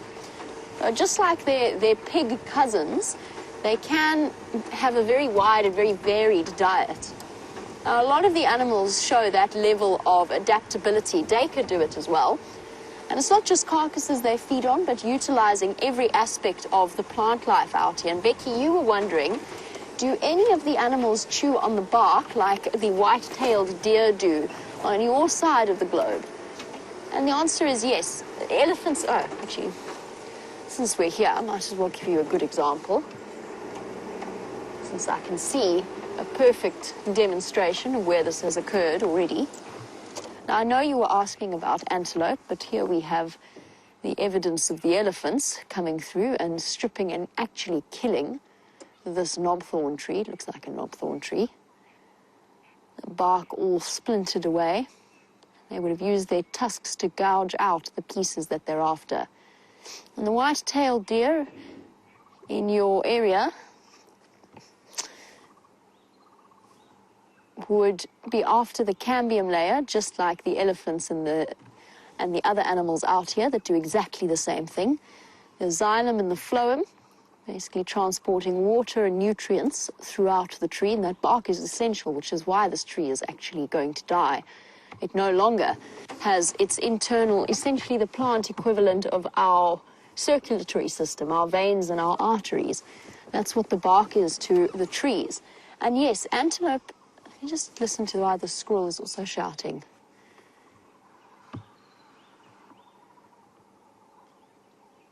Hornbills are a bit upset.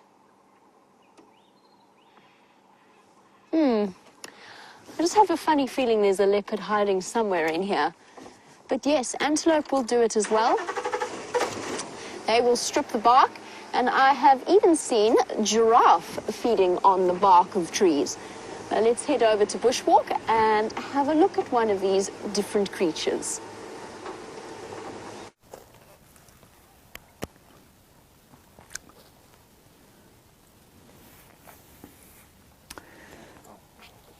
Now, you've seen these grasses before. I know I've shown them to you. The wonderfully named Chloris roxburghiana, or feathered chloris.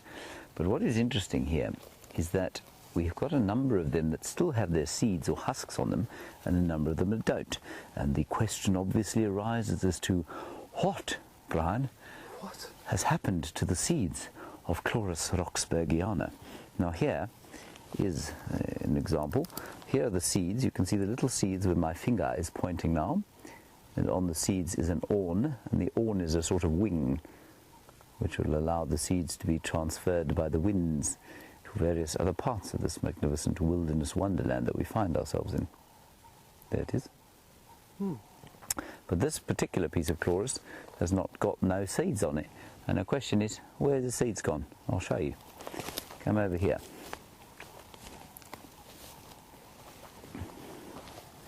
Here we have a collection of husks, and these husks have been placed here by a highly industrious insect, a member of the order Hymenoptera, and there is the entrance to their little nest. Ants. Now, unusually, I mean, many ants are carnivorous. In fact, I think most of them are carnivorous.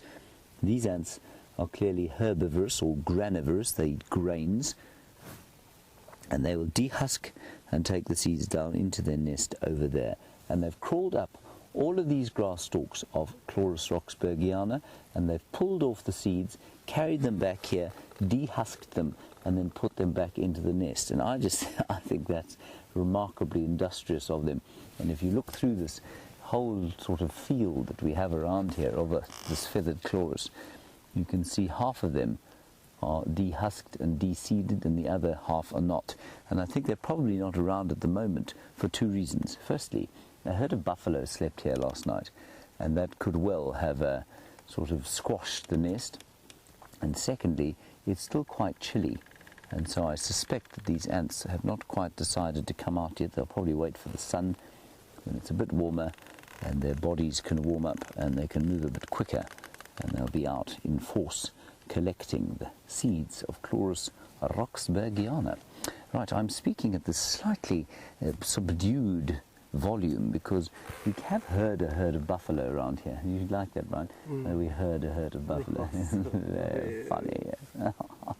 And they're over there. We don't know where exactly. We're not sort of tracking them specifically, but we just need to be a little bit careful in case we come across them. We came into this area hoping to find whatever it was that those monkeys were yelling at earlier this morning, but we haven't come up with any tracks. Could be that the lions are following this herd of buffalo. Not sure. Let's go and see though. On we go. So we'll walk a little bit more slowly, speak in a little bit more subdued fashion. This is a very interesting tree that I don't know. While I try and discover what it is, Jamei has got the home of a bird. This is very interesting. When I first started working at WildEarth, I was being shown all of the secret spots, and one of them was the hawk eagle, the African hawk eagle nest on Central Road. And ever since then, I have never seen the African hawk eagle pair in that nest. But look at this. They have returned once again, and we will be coming up to their potential egg-laying time in the next 2 or so months. And the raptors lay their eggs relatively early. There you can see the whiteness of the chest. These are definitely in my top favorite eagles. Look how I think they're actually busy constructing and working on this nest, just making sure that it is up and ready for them to lay their eggs in the next few days. I personally think that African hawk eagles are probably one of the most beautiful eagles to see. Oh, look at it hopping around like that. And the awesome thing about them is that usually, if you've got one African hawk eagle, the other will be elsewhere nearby. They hunt together as a pair, the male and the female, the one flying slightly higher than the other, and therefore being able to ambush any birds. There's particularly specialized francolin and guinea fowl hunters. If the guinea fowl flies up and the one misses the attack, then the other is suitably positioned in order to catch it as it flies away. Oh, there goes the other one hopping to the nest. There, look, it's got a stick in its beak, laying it down. So they are busy preparing their nest again. This is wonderful. It means that they are planning on sticking around here for the next few months. And raptors will use the same nest site year after year, regardless of whether or not they are migratory birds or if they are here throughout the year. The African hawk eagle, what is it doing? Is it coughing up something? Looks like it might be. The one on the right over the nest.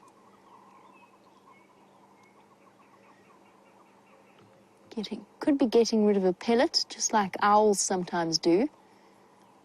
I haven't seen any evidence of a chick inside that nest. I think it's a little bit early. I don't think they're going to be feeding a chick at the moment. So it's not regurgitating food. Might just be it has ingested too many small bones and feathers and is just trying to cough that up. The little bird that keeps fluttering about, by the way, is not a juvenile. The one behind there, it looks like there is a starling at the back. It could be a starling. It's very far away, obviously, and straight into the sun, but I think by the shape of the body, it's a starling hopping about. It's interesting how a truce is formed. There's also a fork-tailed drongo flying around. A truce is formed around a nest site like this, and the smaller birds usually mob them. Oh, there we go, and instantly the squirrel starts. And that, I think, has been the source of the alarm calls in this block. And nothing to do with a leopard for now, but more to do with the presence of specialized bird and squirrel hunters. So exciting stuff. Though we can't get any closer, we do have the camera with the incredible zoom, so we'll be able to monitor the progress of their nest over the next few months. It's one of those magical things about SafariLIVE. Right, let us find out what Sam has located for you on Cheetah Plains.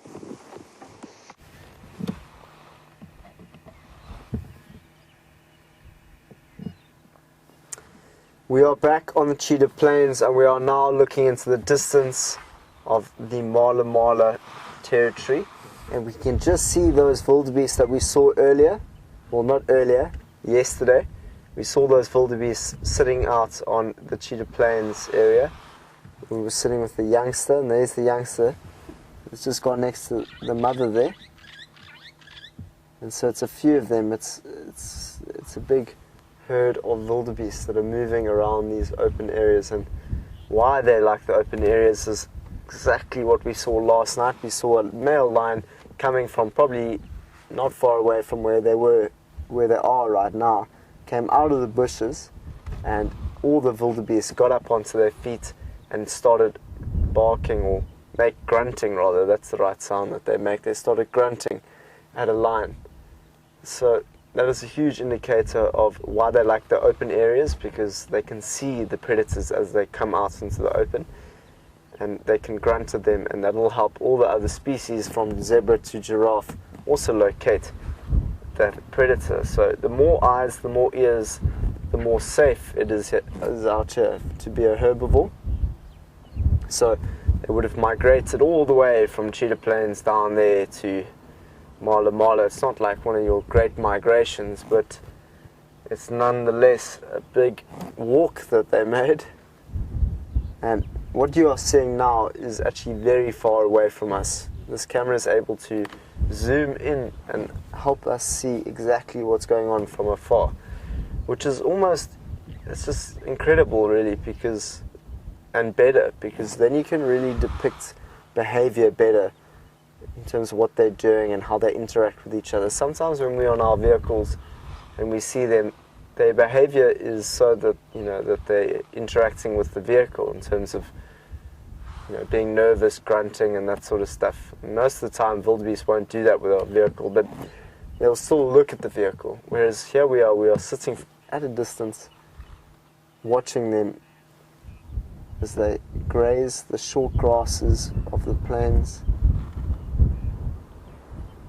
and spend time together in these large groups. So we don't often see this on our property at Wium that we stay at Jamei. We mainly just see one big wildebeest that will look after an area.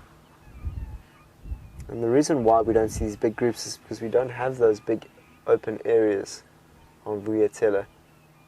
And so the females and the calves will prefer to go to those Threat has been detected. males that are looking after the territory that is a lot bigger and closer to water.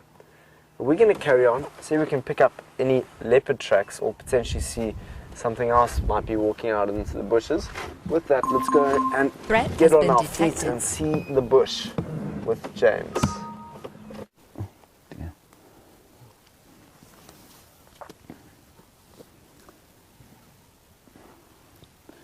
Now we are here on the termite mound, not far from where I last saw you, in fact just the other side, and we have found a thieving wretch of an animal, the dewdrop spider, kleptoparasite to the golden orb-web spider that lives on this incredible array of incredibly powerful silk.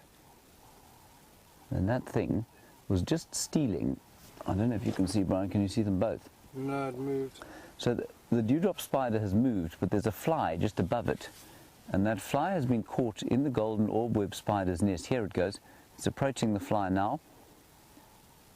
And it has no business eating that fly, of course. This is fantastic to watch. I've never seen this. I've seen these dewdrop spiders hundreds of times.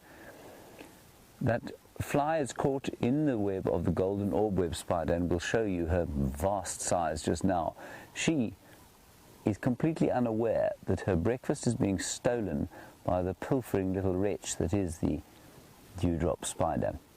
I don't think anyone really knows why it is that she doesn't react to the little spider like that, who she could overpower in, well, I mean, very short order indeed.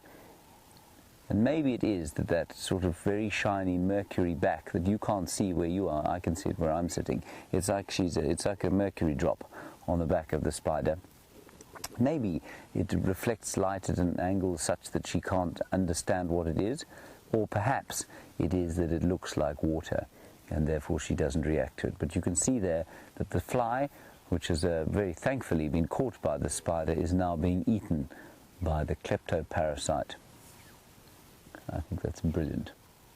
Now, interestingly, a spider, and I don't know what the story is here, interestingly, a spider's venom is largely actually digestive enzymes. So when a spider bites a piece of prey like this little fly here, it injects venom into it, and that venom is an enzyme which will begin the digestive process, and it will almost liquefy the internal organs or insides of whatever prey item it is that it happens to have caught. And so I don't know if that particular spider has been bitten and left by the golden orb. I don't think so. I think what's happened is that the fly has been caught by the web, and that little dewdrop spider will come and bite it, inject its own venom, and then suck out the insect's insides, probably before the golden orb web spider even realizes what's going on. I think that's what goes on, but I'm not entirely sure. Now, if we come up here, there are 3 or 4 other interesting spiders living in this golden orb web spider's nest. The first one, of course, is the actual golden orb web spider female herself. That's her there. And X-Ranger, while you look at her, you want to know if the web is yellow because of its pollen. No, it's not. It's not pollen at all, X-Ranger. It's yellow because that's how it comes out, and that's why it's called a golden orb web spider. It's got nothing to do with the color of the actual spider. It's got to do with the color of the orb web.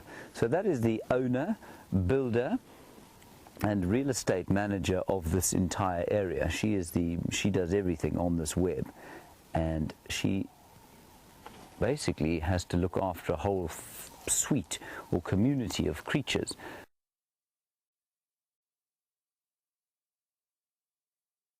The next thing to look at is this one here, and that is the male.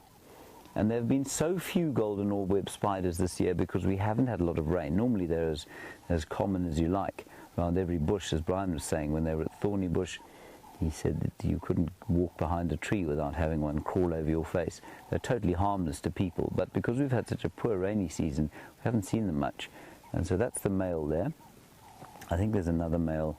There's a smaller male somewhere around here, and you can see that if he doesn't satisfy her, she will very quickly be devoured, and I think that does happen quite frequently.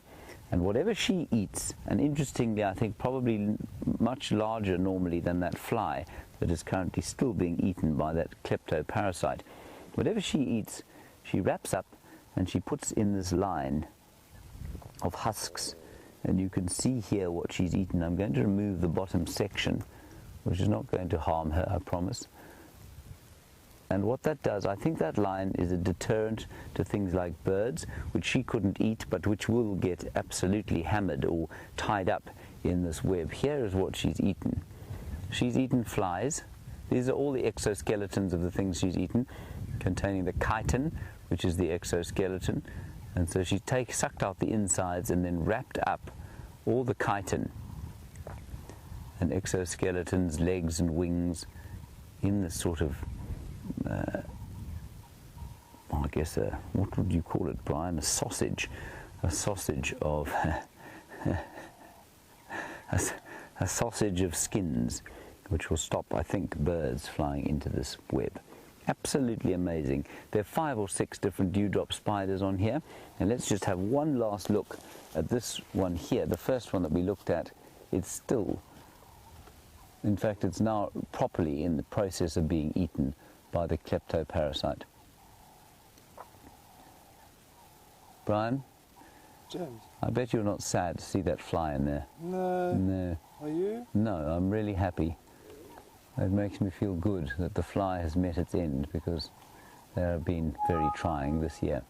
Steph was just saying that he reckons there's so many flies because half the flies' predators aren't around this year. And one example was something called a banded groundling, which is a dragonfly that eats flies. And obviously dragonflies are almost universally require water to exist, and there's been so little water this year. So these things like banded groundlings and no doubt many other species of fly predators have not been around this year. Right, I think we've exhausted opportunities for entertainment at this golden orb-web spider's nest. The buffalo we can still kind of hear, but then they go silent, so maybe they're having a snooze. We'll keep walking through here and maybe we'll get a view of them. If not, we'll find something else like this to show you. In the meantime, let's head back across to Samwise Gamgee. He has got a tool-headed bird to show you.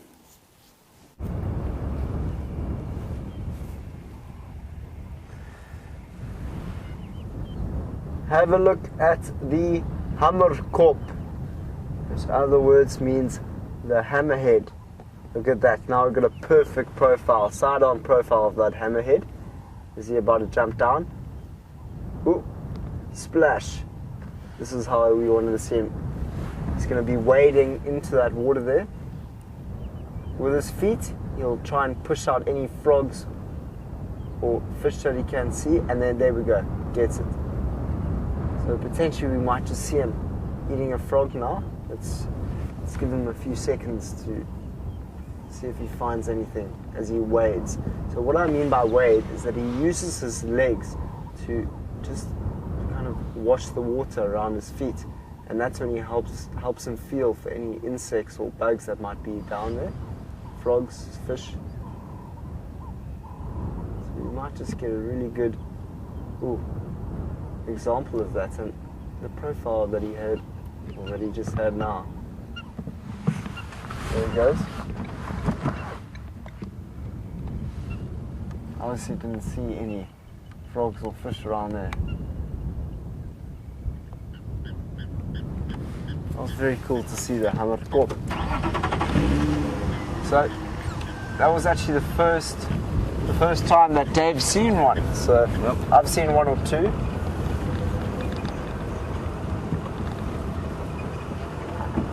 Aaron, if I heard your question correctly, did you ask, do you have any Canadian geese? Aaron, I don't think we have. No, we don't have Canadian geese, unless I'm really not or clueless of it. I don't think we have Canadian geese. What we do have though is Egyptian geese, which are also monogamous, much like the steenbok that we saw earlier, like to fly as a pair. Steenbok, of course, is an antelope, not a bird. But it's very cool to see the Hammerkop. We've got that on our bird list already.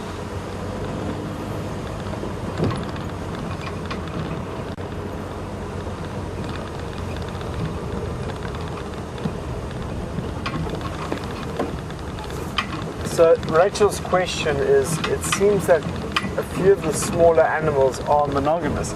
Rachel, it's very well pointed out. Well, is it a good survival strategy is the question, and I presume it is, because it helps that species stay together and mate and look after each other and help each other in terms of protection and grooming and all that sort of thing. So I definitely think that it is an adaptation or growth into being a monogamous pair to grow together, which is actually quite beautiful. Think about it.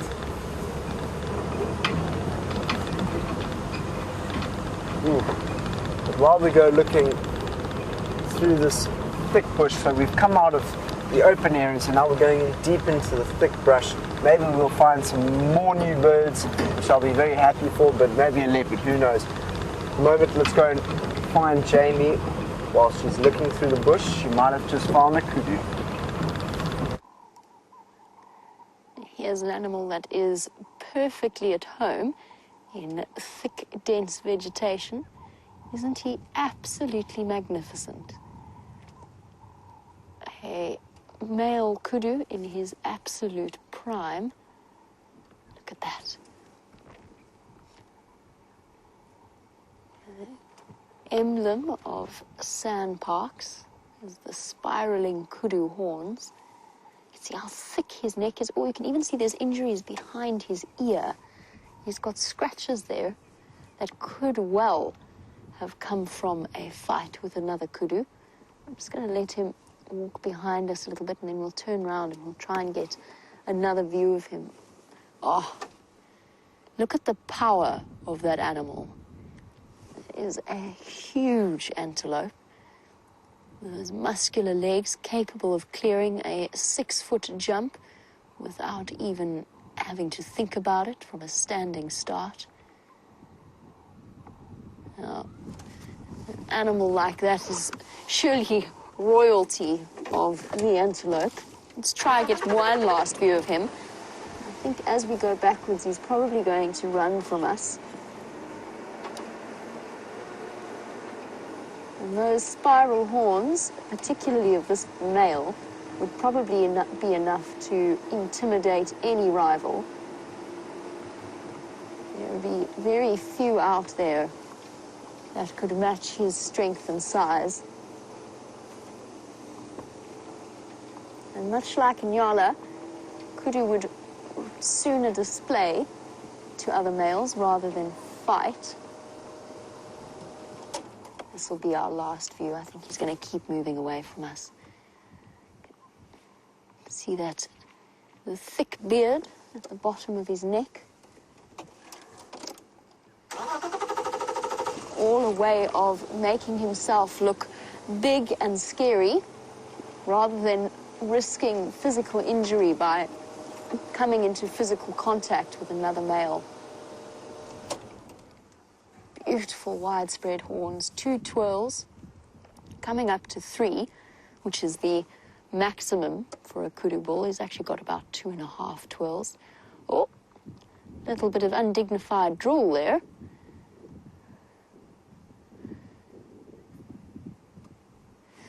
Now, Margaret, his horns are not quite widespread enough for him to be the kudu that we have nicknamed Zeus. Now, Zeus is relatively recognizable. What we saw now with that kudu bull is he's sort of picture perfect. He's a textbook kudu bull. Now, Zeus is a roughly equal size, although I don't think his body is quite as... It's a very stocky bull. But Zeus's horns go out at an angle almost, I would say, close to 90 degrees. They sort of move away from each other. They sort of move away at right angles to each other. Much more widespread than a kudu bull like that. And we've often spoken about whether or not that would be a disadvantage to him, or it would actually be an advantage, because kudu, when they do clash, they obviously go head to head and horn to horn. And what does happen more often than you would expect it to is they can actually get stuck together like that, locked together. And naturally, they don't quite have the problem-solving ability, nor indeed the teamwork skills to untangle themselves. And very often, not very often, but occasionally, kudu can die in that way. It's one of the reasons why the display always comes first. They would much rather intimidate their rivals than actually have to physically fight them.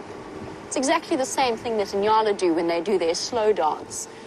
All known as, it's always in some form of lateral presentation, presenting the side view of your body to your opponent. And it's not unique amongst the antelope species. Rhino will do it.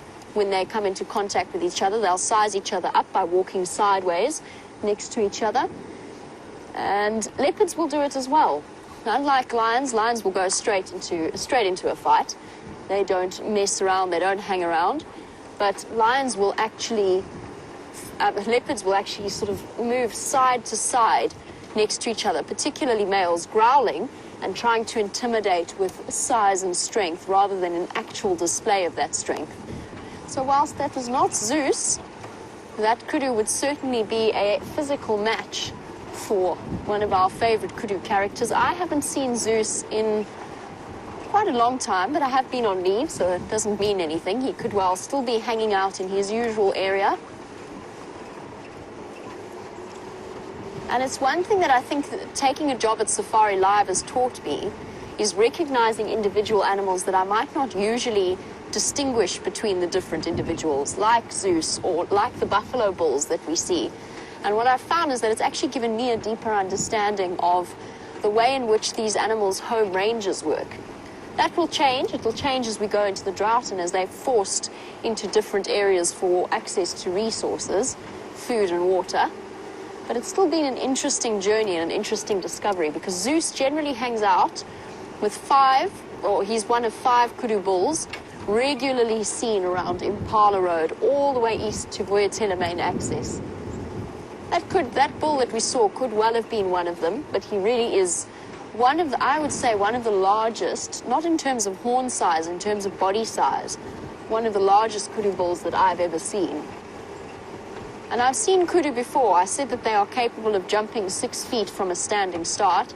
I have seen them do it. I have seen them jump a game fence without even a run-up or anything like that. They just bundle up their muscles and spring over. Now, from something large and glorious to one of the smaller aspects of life out here, I think that James has found a lizard.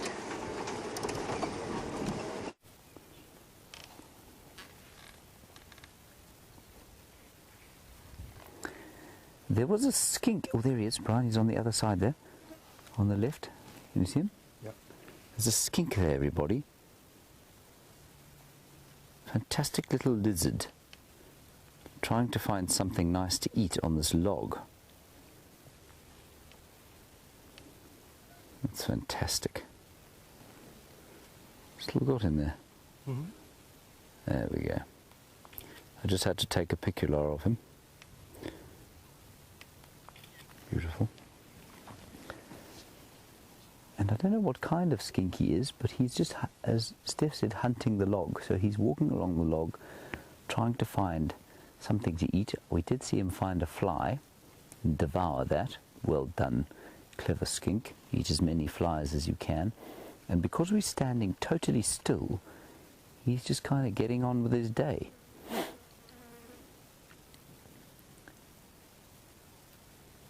And he'll probably stay sun side of that log so that he can remain warm. But still, the temperature hasn't gone up too much in the sun. It's very pleasant, but I think it's probably about 18 degrees Celsius, maybe 20 degrees Celsius by now, which is still quite chilly for a lizard. That is incredible. What a wonderful picture of him. See his claws? Very unlike the claws of a gecko. So he won't be able to sort of hang upside down like a gecko can, but will be incredibly fast and nimble over a dead log like this. In it he will find termites, he will find beetle larvae,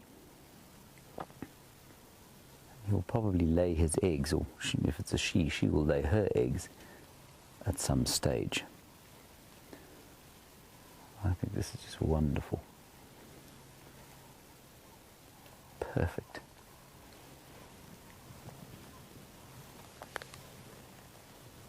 See him watching us? Brian, you can get quite a nice angle if you come around here. Very, very slowly. You're stuck. Brian's stuck, everyone. He can't move. I think this is so gorgeous. It really is marvellous to be able to see an animal like this.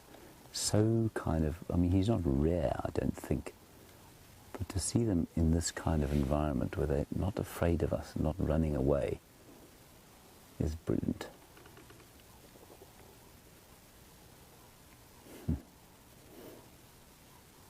So cool. I'm afraid I can't really tell you anything else about him. I don't know what he is. I'm going to try and move around the other side of him very slowly. You can see his throat moving up and down as he breathes. I'm going to move around the other side so I can get a better view of him. And that might help me to identify him a bit later on, when I can get to a book of reptiles. You're stuck on a fairly substantial bush. Would you like me to move it? And you still see the lizard. It's very tall, Bryan. Okay, there you are.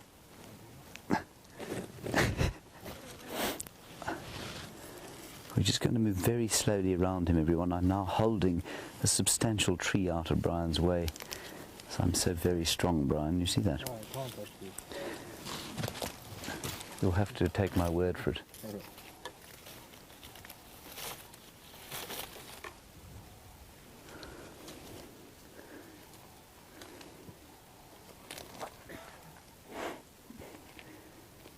Margaret, you say, aren't these the lizards with the stubby rear end? No, this one doesn't. This one, from where I'm standing now, has got a long tail.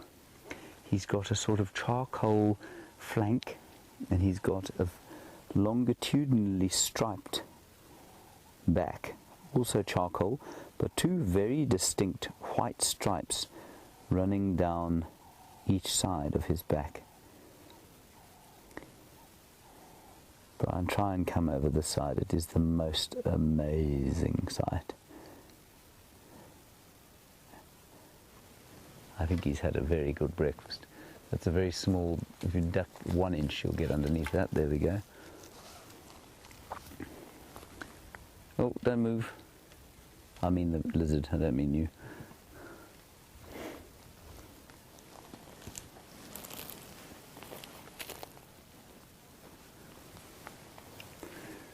And Stacey, I'm afraid I'm really not much of a herpetologist, but you say you think they're territorial, and if they are, how big their territories are.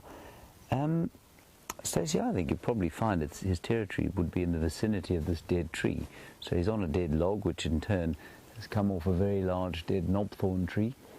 And I think you'll find that it's probably an area of about maybe a radius of 10 feet either side of this dead tree. That would be my guess. I think that he's especially adapted to moving on dead logs like this.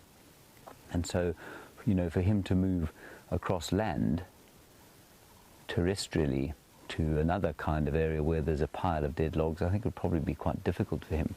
But that said, I mean, I don't think his entire sort of genetic legacy is bound up in this area.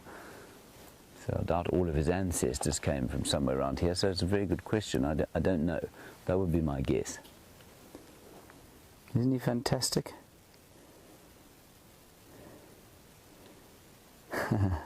He's looking at Bryan now. And he'll move his head like that, I think, for much the same way that monkeys do, to judge the distance to us. And you'll see he's got his eyes on either side of his head. And that means that his ability to judge distance will be relatively poor. And so in order to judge the distance between us and him, we are obviously the potential threat that he is trying to sort of engage. He needs to move his head from side to side. And that just changes this picture of where we are for him and helps him to decide how close we are. He's had a fat breakfast, Bryan. He looks enormously belly full. Could be a female about to give birth, not birth, about to lay eggs.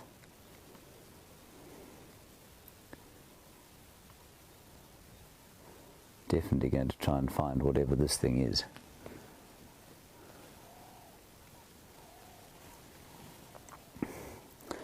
And Natasha, I'm afraid I can't answer your question either. You want to know how many eggs lizards usually lay. I mean, I found a little nest once where there were 10 or so eggs. But, you know, there are so many different kinds of lizards that I suspect there's a huge variation in the number of eggs that they lay.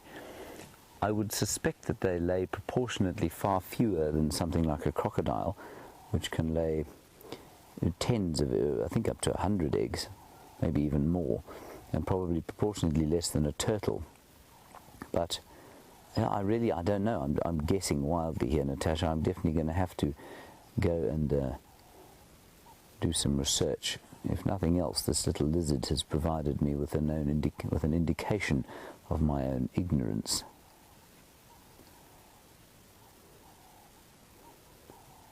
Ah, look at him. And there you can see his ears. Oh, this is incredible.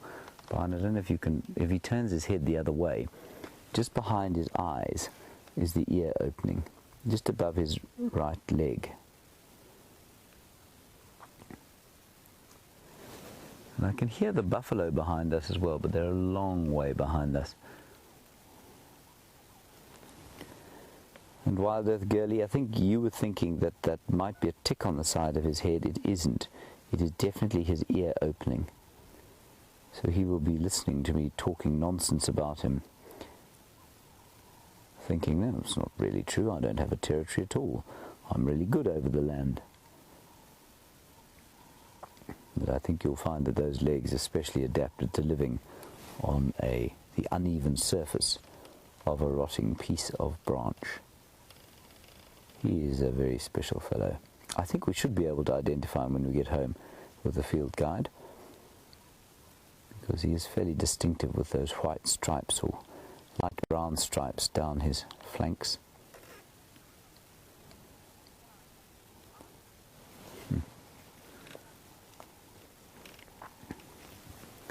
And John, you're in Arkansas, you reckon it could be a striped skink. Okay, that's great. I've no doubt somebody out there in the Twitterverse will have a perfectly good idea of what it is, far better than mine. So thank you, John. A striped skink, you reckon?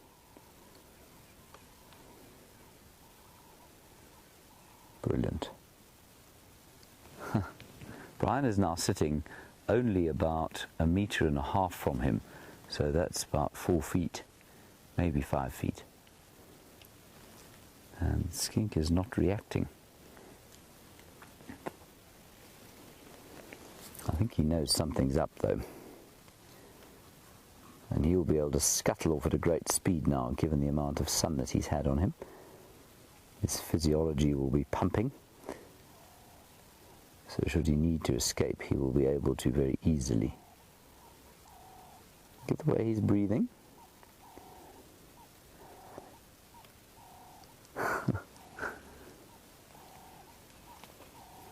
Let's try and get a little bit closer. We're habituating a skink, Bryan.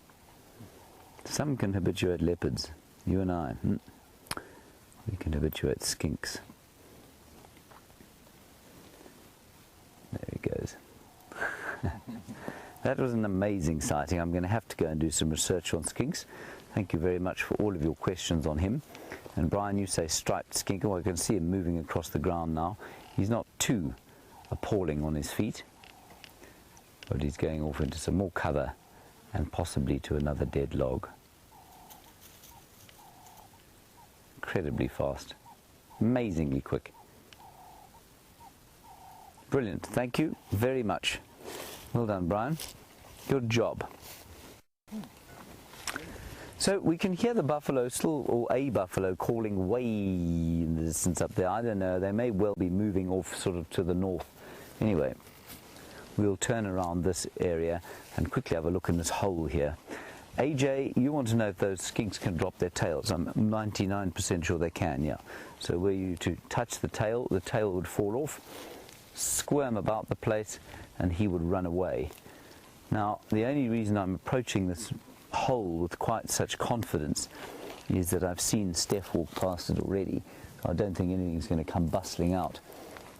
But Bryan and Steph and I this morning had a wonderful sighting of a warthog and her babies that came bustling out of a burrow just like this. And that's exactly the kind of place where a warthog would live. Opened up by an aardvark, of course, but I suspect this is a warthog burrow now. There are a couple of warthog tracks around here, and they'll be long off into the bushes looking for their breakfast and the daily forage, which of course will become more and more sparsely distributed as we go into the dry season. Alrighty, we're going to continue off towards the east, and then we're going to bend back towards the camp. Let's head across to Jamei, see what she's up to, and I'll catch up with you just now. I'm making one last ditch effort as James starts returning to camp to find where on earth Tingana disappeared to sometime last night. Now, the last track I've had disappeared north into Buffelshoek. That was the freshest track I've had so far this morning. So he's gone into Buffelshoek, but that does not mean that he's stayed there. Buffelshoek being the property to the north of our boundary. I want to check all the way around Sydney's Dam, Aubrey's roadside. He was moving back in this direction. The freshest track suggested he was moving west. So maybe, just maybe, again, supposition to a degree, but maybe he decided to head up, chase away Gajima, or at least call and remind Gajima just who's boss in this particular area, and then moved back further to the west. If we want to extend our conjecture even further, Sakani, that female leopard that I saw for the first time a couple of days ago, quite a young girl, she was moving through the area very clearly, testing all of the scents, phlegm and grimacing at all of the places where Tingana had marked his territory. And it made me wonder about the possibility that she might be coming into estrus. Oh, fingers crossed in the next few days. It is pure conjecture, but it's nice to build up a sort of a storyline in your head as to what is going on, as long as you don't stick to it too rigidly. But there's always the possibility that she's going to come through and mate with Tingana, or he might even be looking for her. I just wanted to check out the far western reaches of Djuma, just to make sure. Now, yesterday, Vim and myself were on Bushwalk with Steph, and we walked all the way from camp to Buffelshoek Dam and back to camp. And there was a very, very brief, we were on air for a very brief portion of time. Unfortunately, we disappeared off your screens and stayed disappeared for the rest of the morning, just because we couldn't seem to get any signal or any picture. But for those of you who were watching yesterday morning, and we went to that buffalo carcass where the Nkuhumas had killed the buffalo, and we picked up a piece of the waterbuck and the rib.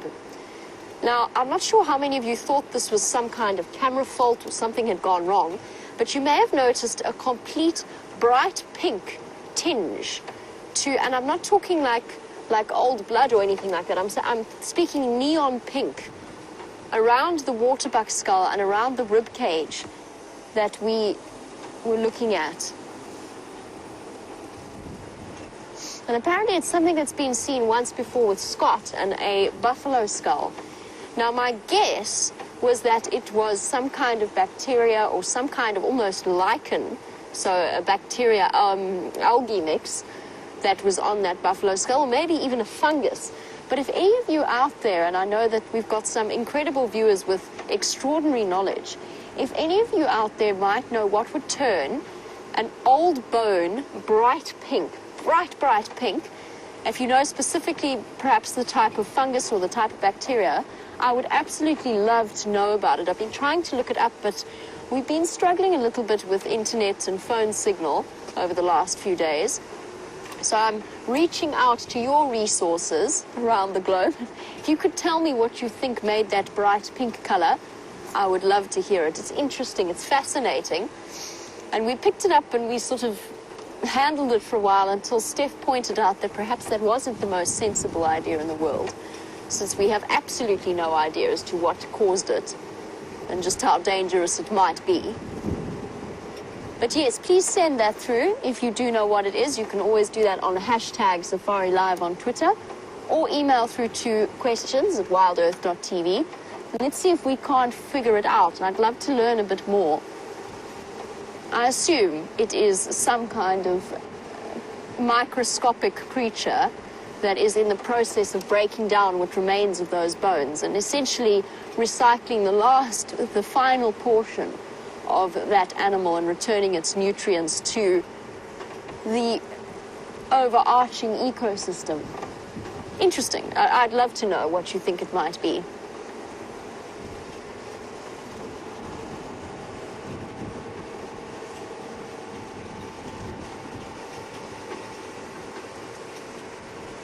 I'm going to do one last check.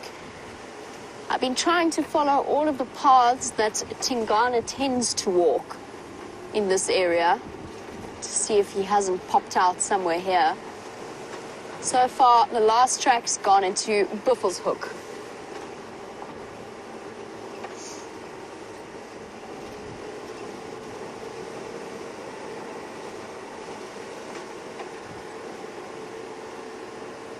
Now, we, of course, are very, very accustomed to searching for tracks in the sand, and at the moment, the sand is nice and soft and dry, making life relatively easy for us.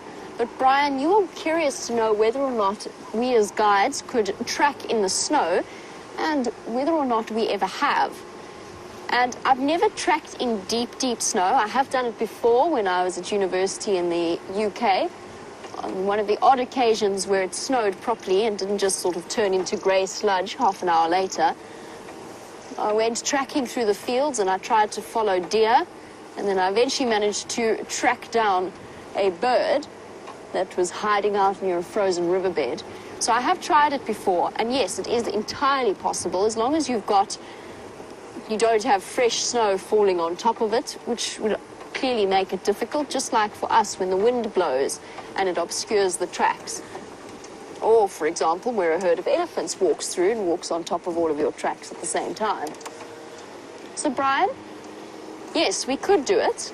We could apply exactly the same principles, and there's an art to tracking that isn't necessarily sand-based. One of the most important things about tracking is not to focus on the one track you're looking at, but it's about a little bit of intuition, putting yourself into the mind of the animal and looking further afield, looking at other signs, looking at the bigger picture. And I imagine that would be quite useful in snow. It would be something... Oh, you've got me started on tracking now. Now I have a track quiz for you.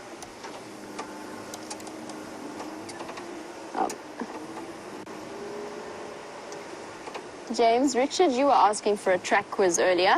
Here's one that might catch you out. Can you get that sweep mark there? Perfect, thank you. Right, this is the absolute perfect, the epitome of what I was trying to say. Have a look at that track and see if you can tell me what made it.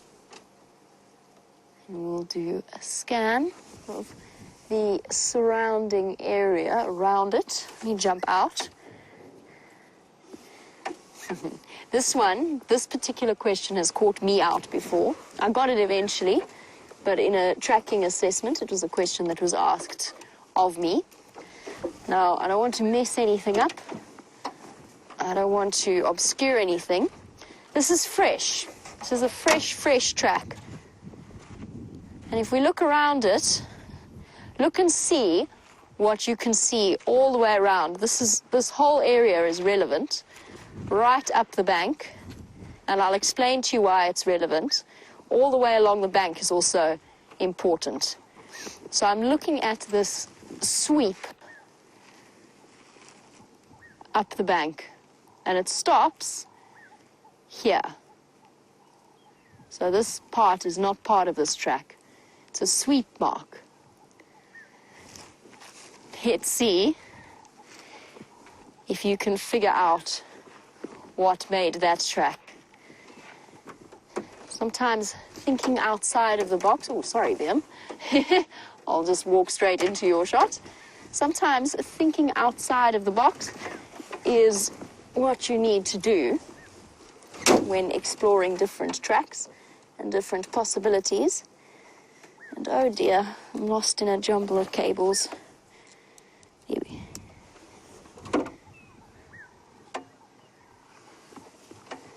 And it is not a broom. It is not a broom. Although, that's actually not a bad answer. It was not a broom. Clever answer, but not the one I'm looking for. And it is not a porcupine, although that does look similar to a porcupine walking through.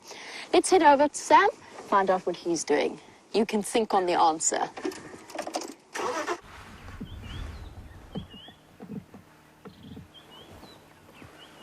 So we have just arrived onto Jamei's property, and we've just come across a white-backed vulture.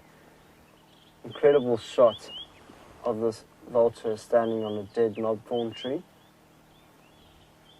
And so we are still quite a distance away from it. There's another few flying in a thermal above this white-backed vulture at the moment.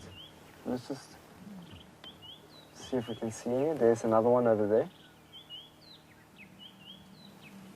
and there's a few more just above it. So it looks like they're flying on some thermals. So we're going to see if we can get a little bit closer to this white-backed vulture and see if we can get a good visual on it.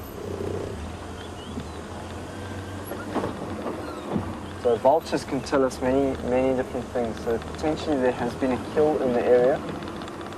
I'm not sure if anyone's driven this road this morning. So there could very well be something that has been killed. So we'll have a look and see. In the meantime, let's try and get close so we can get some good detail on this white-backed vulture. And even if we can just watch them fly away, that would be incredible. I'm going to stop here and then get a good picture of it. Look at that. Isn't that a beautiful vulture? So this vulture, as you can see, has dark eyes, a white collar, and downy white feathers on the neck. See some whitish feathers there on the neck.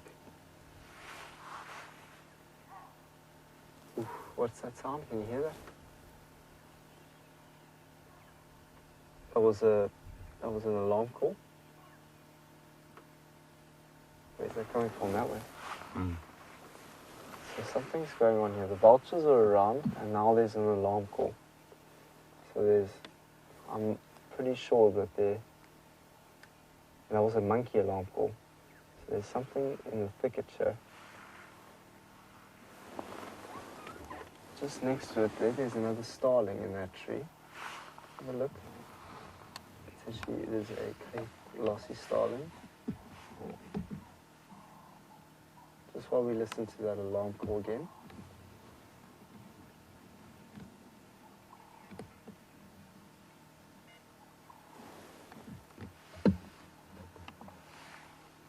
So that's another one of the starlings. So it's beautiful to see both a starling and a vulture in this old knobthorn tree.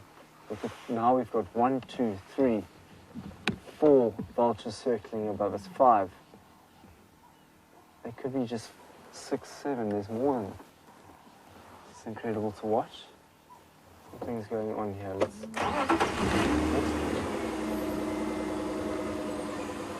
if we can get a little bit closer. Potentially this vulture won't fly away, and we can get even more of a visual of it. I've definitely heard an alarm call. Oh, there it goes. The size of those wings.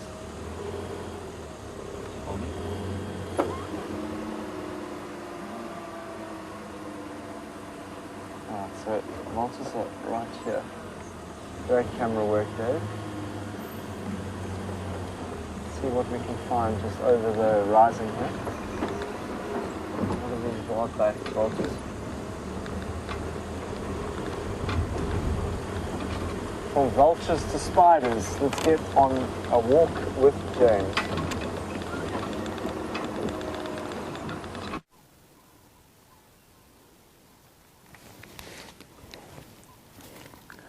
Well, this is the other major orb web spider that we get here, everybody, and I've done him before, of course, but I mean, there's no reason not to do him again.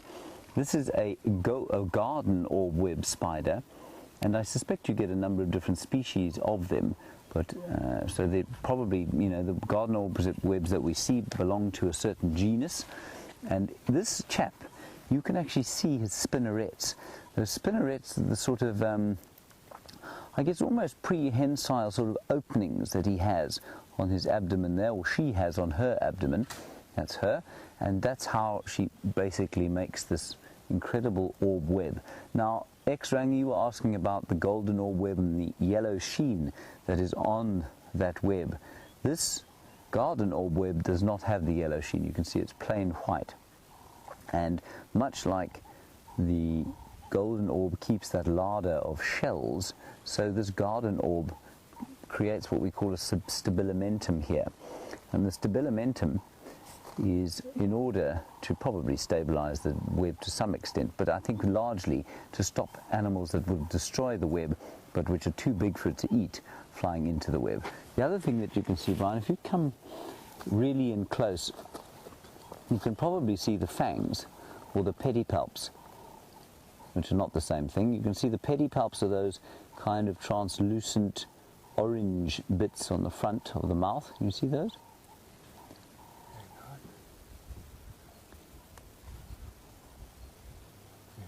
We'll just see how close we can get. There are tiny little things. Oh, he's moved. She's moved. Now you'll get them. You'll get them beautifully now.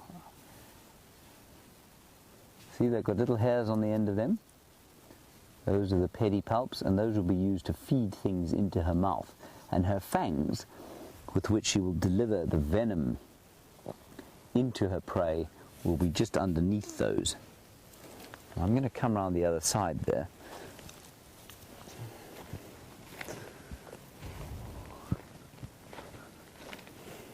And just see if we can't spot the fangs. Let me get out of the sun. So the fangs, yeah, I don't think we're going to be able to see them. They're probably not quite big enough. But on a baboon spider, for example, you can definitely see the fangs. Isn't that amazing? Look at the amazing colours, black and yellow and orange. And the amazing dexterity with which she manages to hang on to the thin strands of silk that come out of those spinnerets, the maroon-coloured spinnerets on the back of her abdomen. Brilliant. Right, so that's the garden orb web spider. Still no buffalo. They're starting to sound even more and more distant, so I think they're probably heading north. That's not to say we don't need to keep our eyes open, of course, because there could be buffalo bulls all over the place here that have dropped off the herd, bored of keeping up with the youngsters and the females. We also, interestingly, found something very unbushy, and that, of course, is one of these. And now even the hyenas out here seemingly have succumbed to the Western diet of junk food, which is very distressing, isn't it, Bryan? It is. Yeah. Soon there's going to be a diabetic outbreak. We're going to have to be supplying insulin on tap to the hyenas here. It's all a very distressing situation. Fast food joints springing up all over. Exactly. Just no good at all.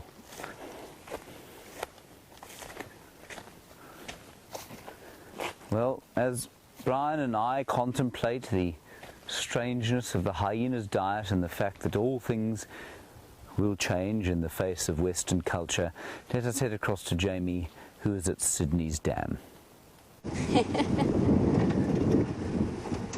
Sounds as though the naughty hyenas have been up to no good, raiding all kinds of things. We've arrived at Sydney's Dam for our last ditched effort. No sign of Tingana tracks popping out yet. So maybe he's just doing the standard Tingana thing and enjoying a rest underneath a bush after a long night of patrolling. Not much happening at Sydney's. Some waterbuck and a couple of hippos underneath the dead tree. And one chirping go-away bird.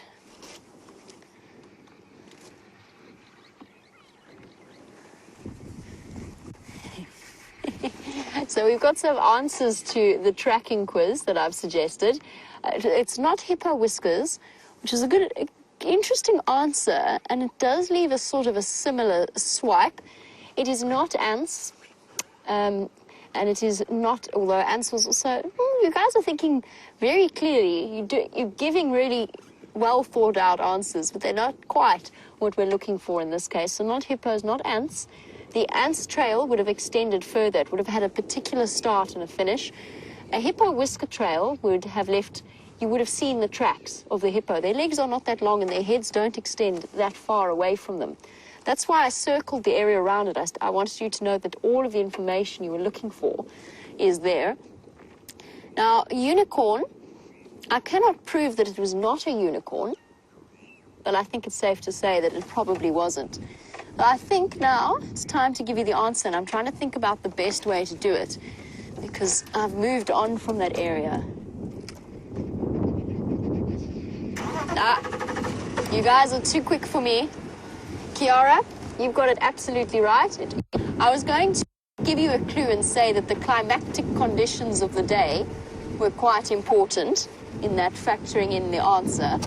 But Kiara's on top of it, and it was indeed a piece of grass. And have a look, if any of you screenshotted that particular track quiz that I asked you, you'll actually see herringbone grass lying on, that has been bent over and is lying in the road. So if I jump off now, I'll try and show you. It's not the best, it's not going to come out as the clearest example.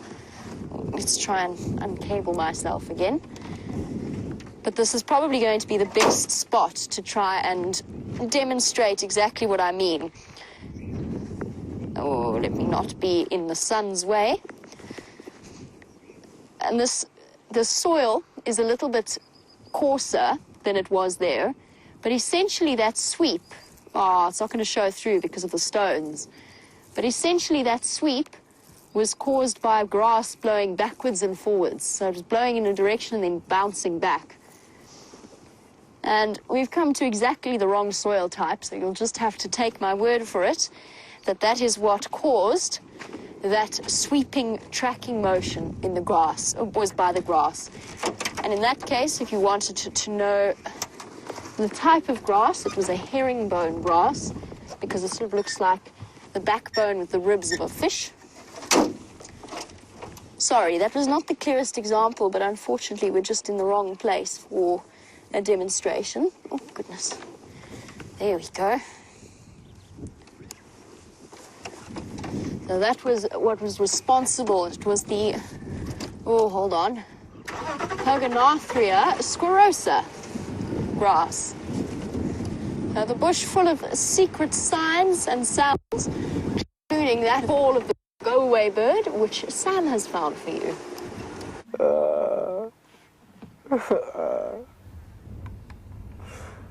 So we just had a go-away bird. A beautiful, beautiful shot of a go-away bird. And then I think he just decided to go away. So it's okay. It's all right. No worries.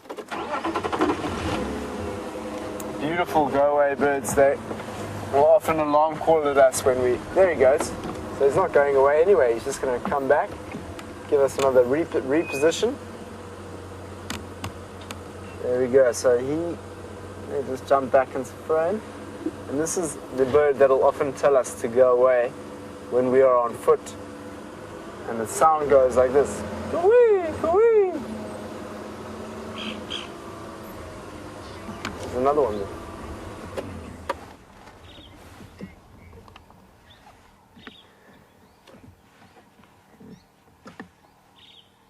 Joey in Australia said that the African dusky flycatcher was the 100th bird that he's got on his list. Joey, I'm so excited to hear about that.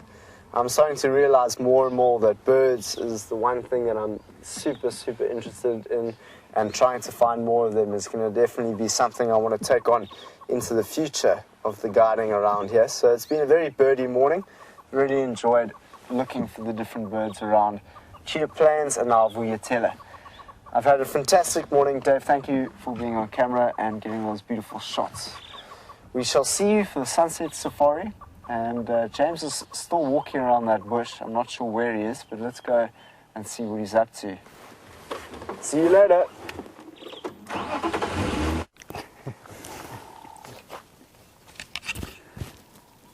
We have found a new stick, everyone. Steph found me 2 pieces of sneeze wood. We're going to decide which will be a better stick. But just have a quick look at the fine grain on this. It's an amazingly fine-grained wood, the sneezewood Pterozygium obliquum.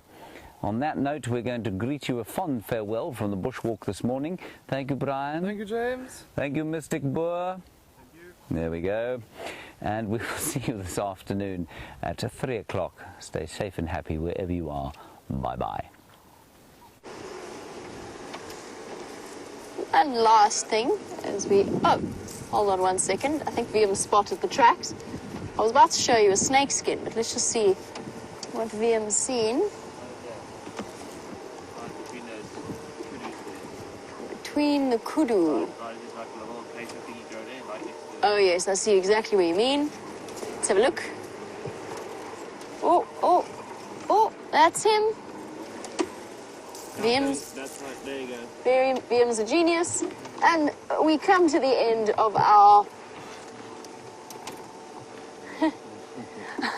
our sunset safari, knowing exactly where Tingana has gone, to Simbabili.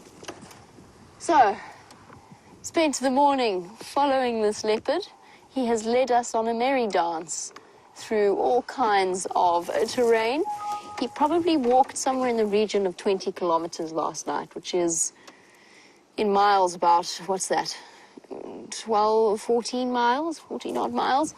So he covered a tremendous amount of ground and has ended off by taking us on a tour of our northern boundary through Buffelshoek and across now to Simbambili.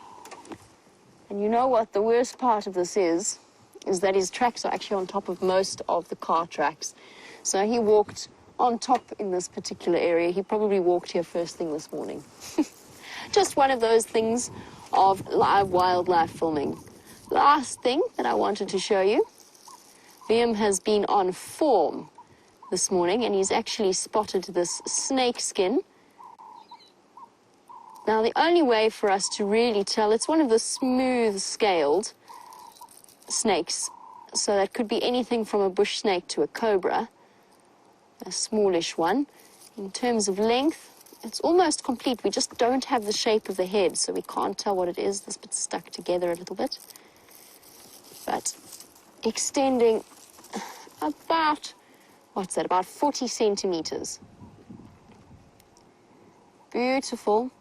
And the only way to really determine which particular species of snake this is to count what's known as the caudal scales, or sort of the scales underneath the jaw, which we haven't got a full. Do you know, I can actually sort of see the eye there. Have a look there. Can just see. Of course, when a snake sheds its skin, it starts at the head. So you very seldom have an intact head piece. Your guess is as good as mine as to what snake this is. I'm not going to sit and count the scales underneath the jaw and the scales by the cloaca, which is also a way of determining what species of snake, the cloaca being the reproductive opening. You can see how the scales change there. See how it changes?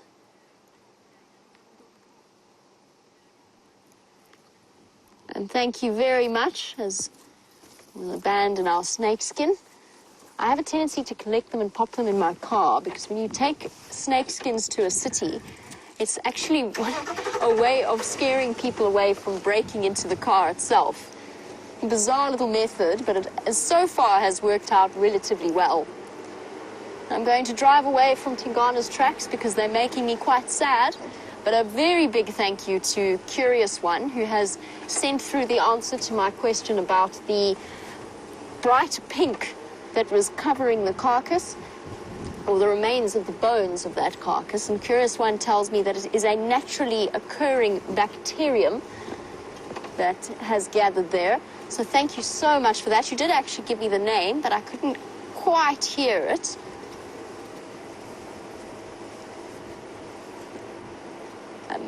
Newly formed genus, not genius, well, Curious One is well on their way. Methium, what was that? I'll have a look. Curious One, I'll have a look. Methylobacterium. Methylobacterium genus. I'm going to go have a look at that. Thank you so much. I really appreciate it. It's just one of the many wonderful things that our viewers help us out with. And I'm going to say a big thank you to you all, Curious One especially, but to all of you for joining us and sending through your questions and your comments. This afternoon for the Sunset Safari, we'll have all kinds of exciting things planned, and I might go and check out what's happening on Arathusa. Thank you, Wium, for your incredible spotting skills this morning, as well as to Kirsty and Lou in final control, and to all of the rest of the Jerry. Kirsty and Jerry in final control. I'm starting to lose track. Have a wonderful day. wherever you are in the world. We'll catch you tomorrow. Bye-bye.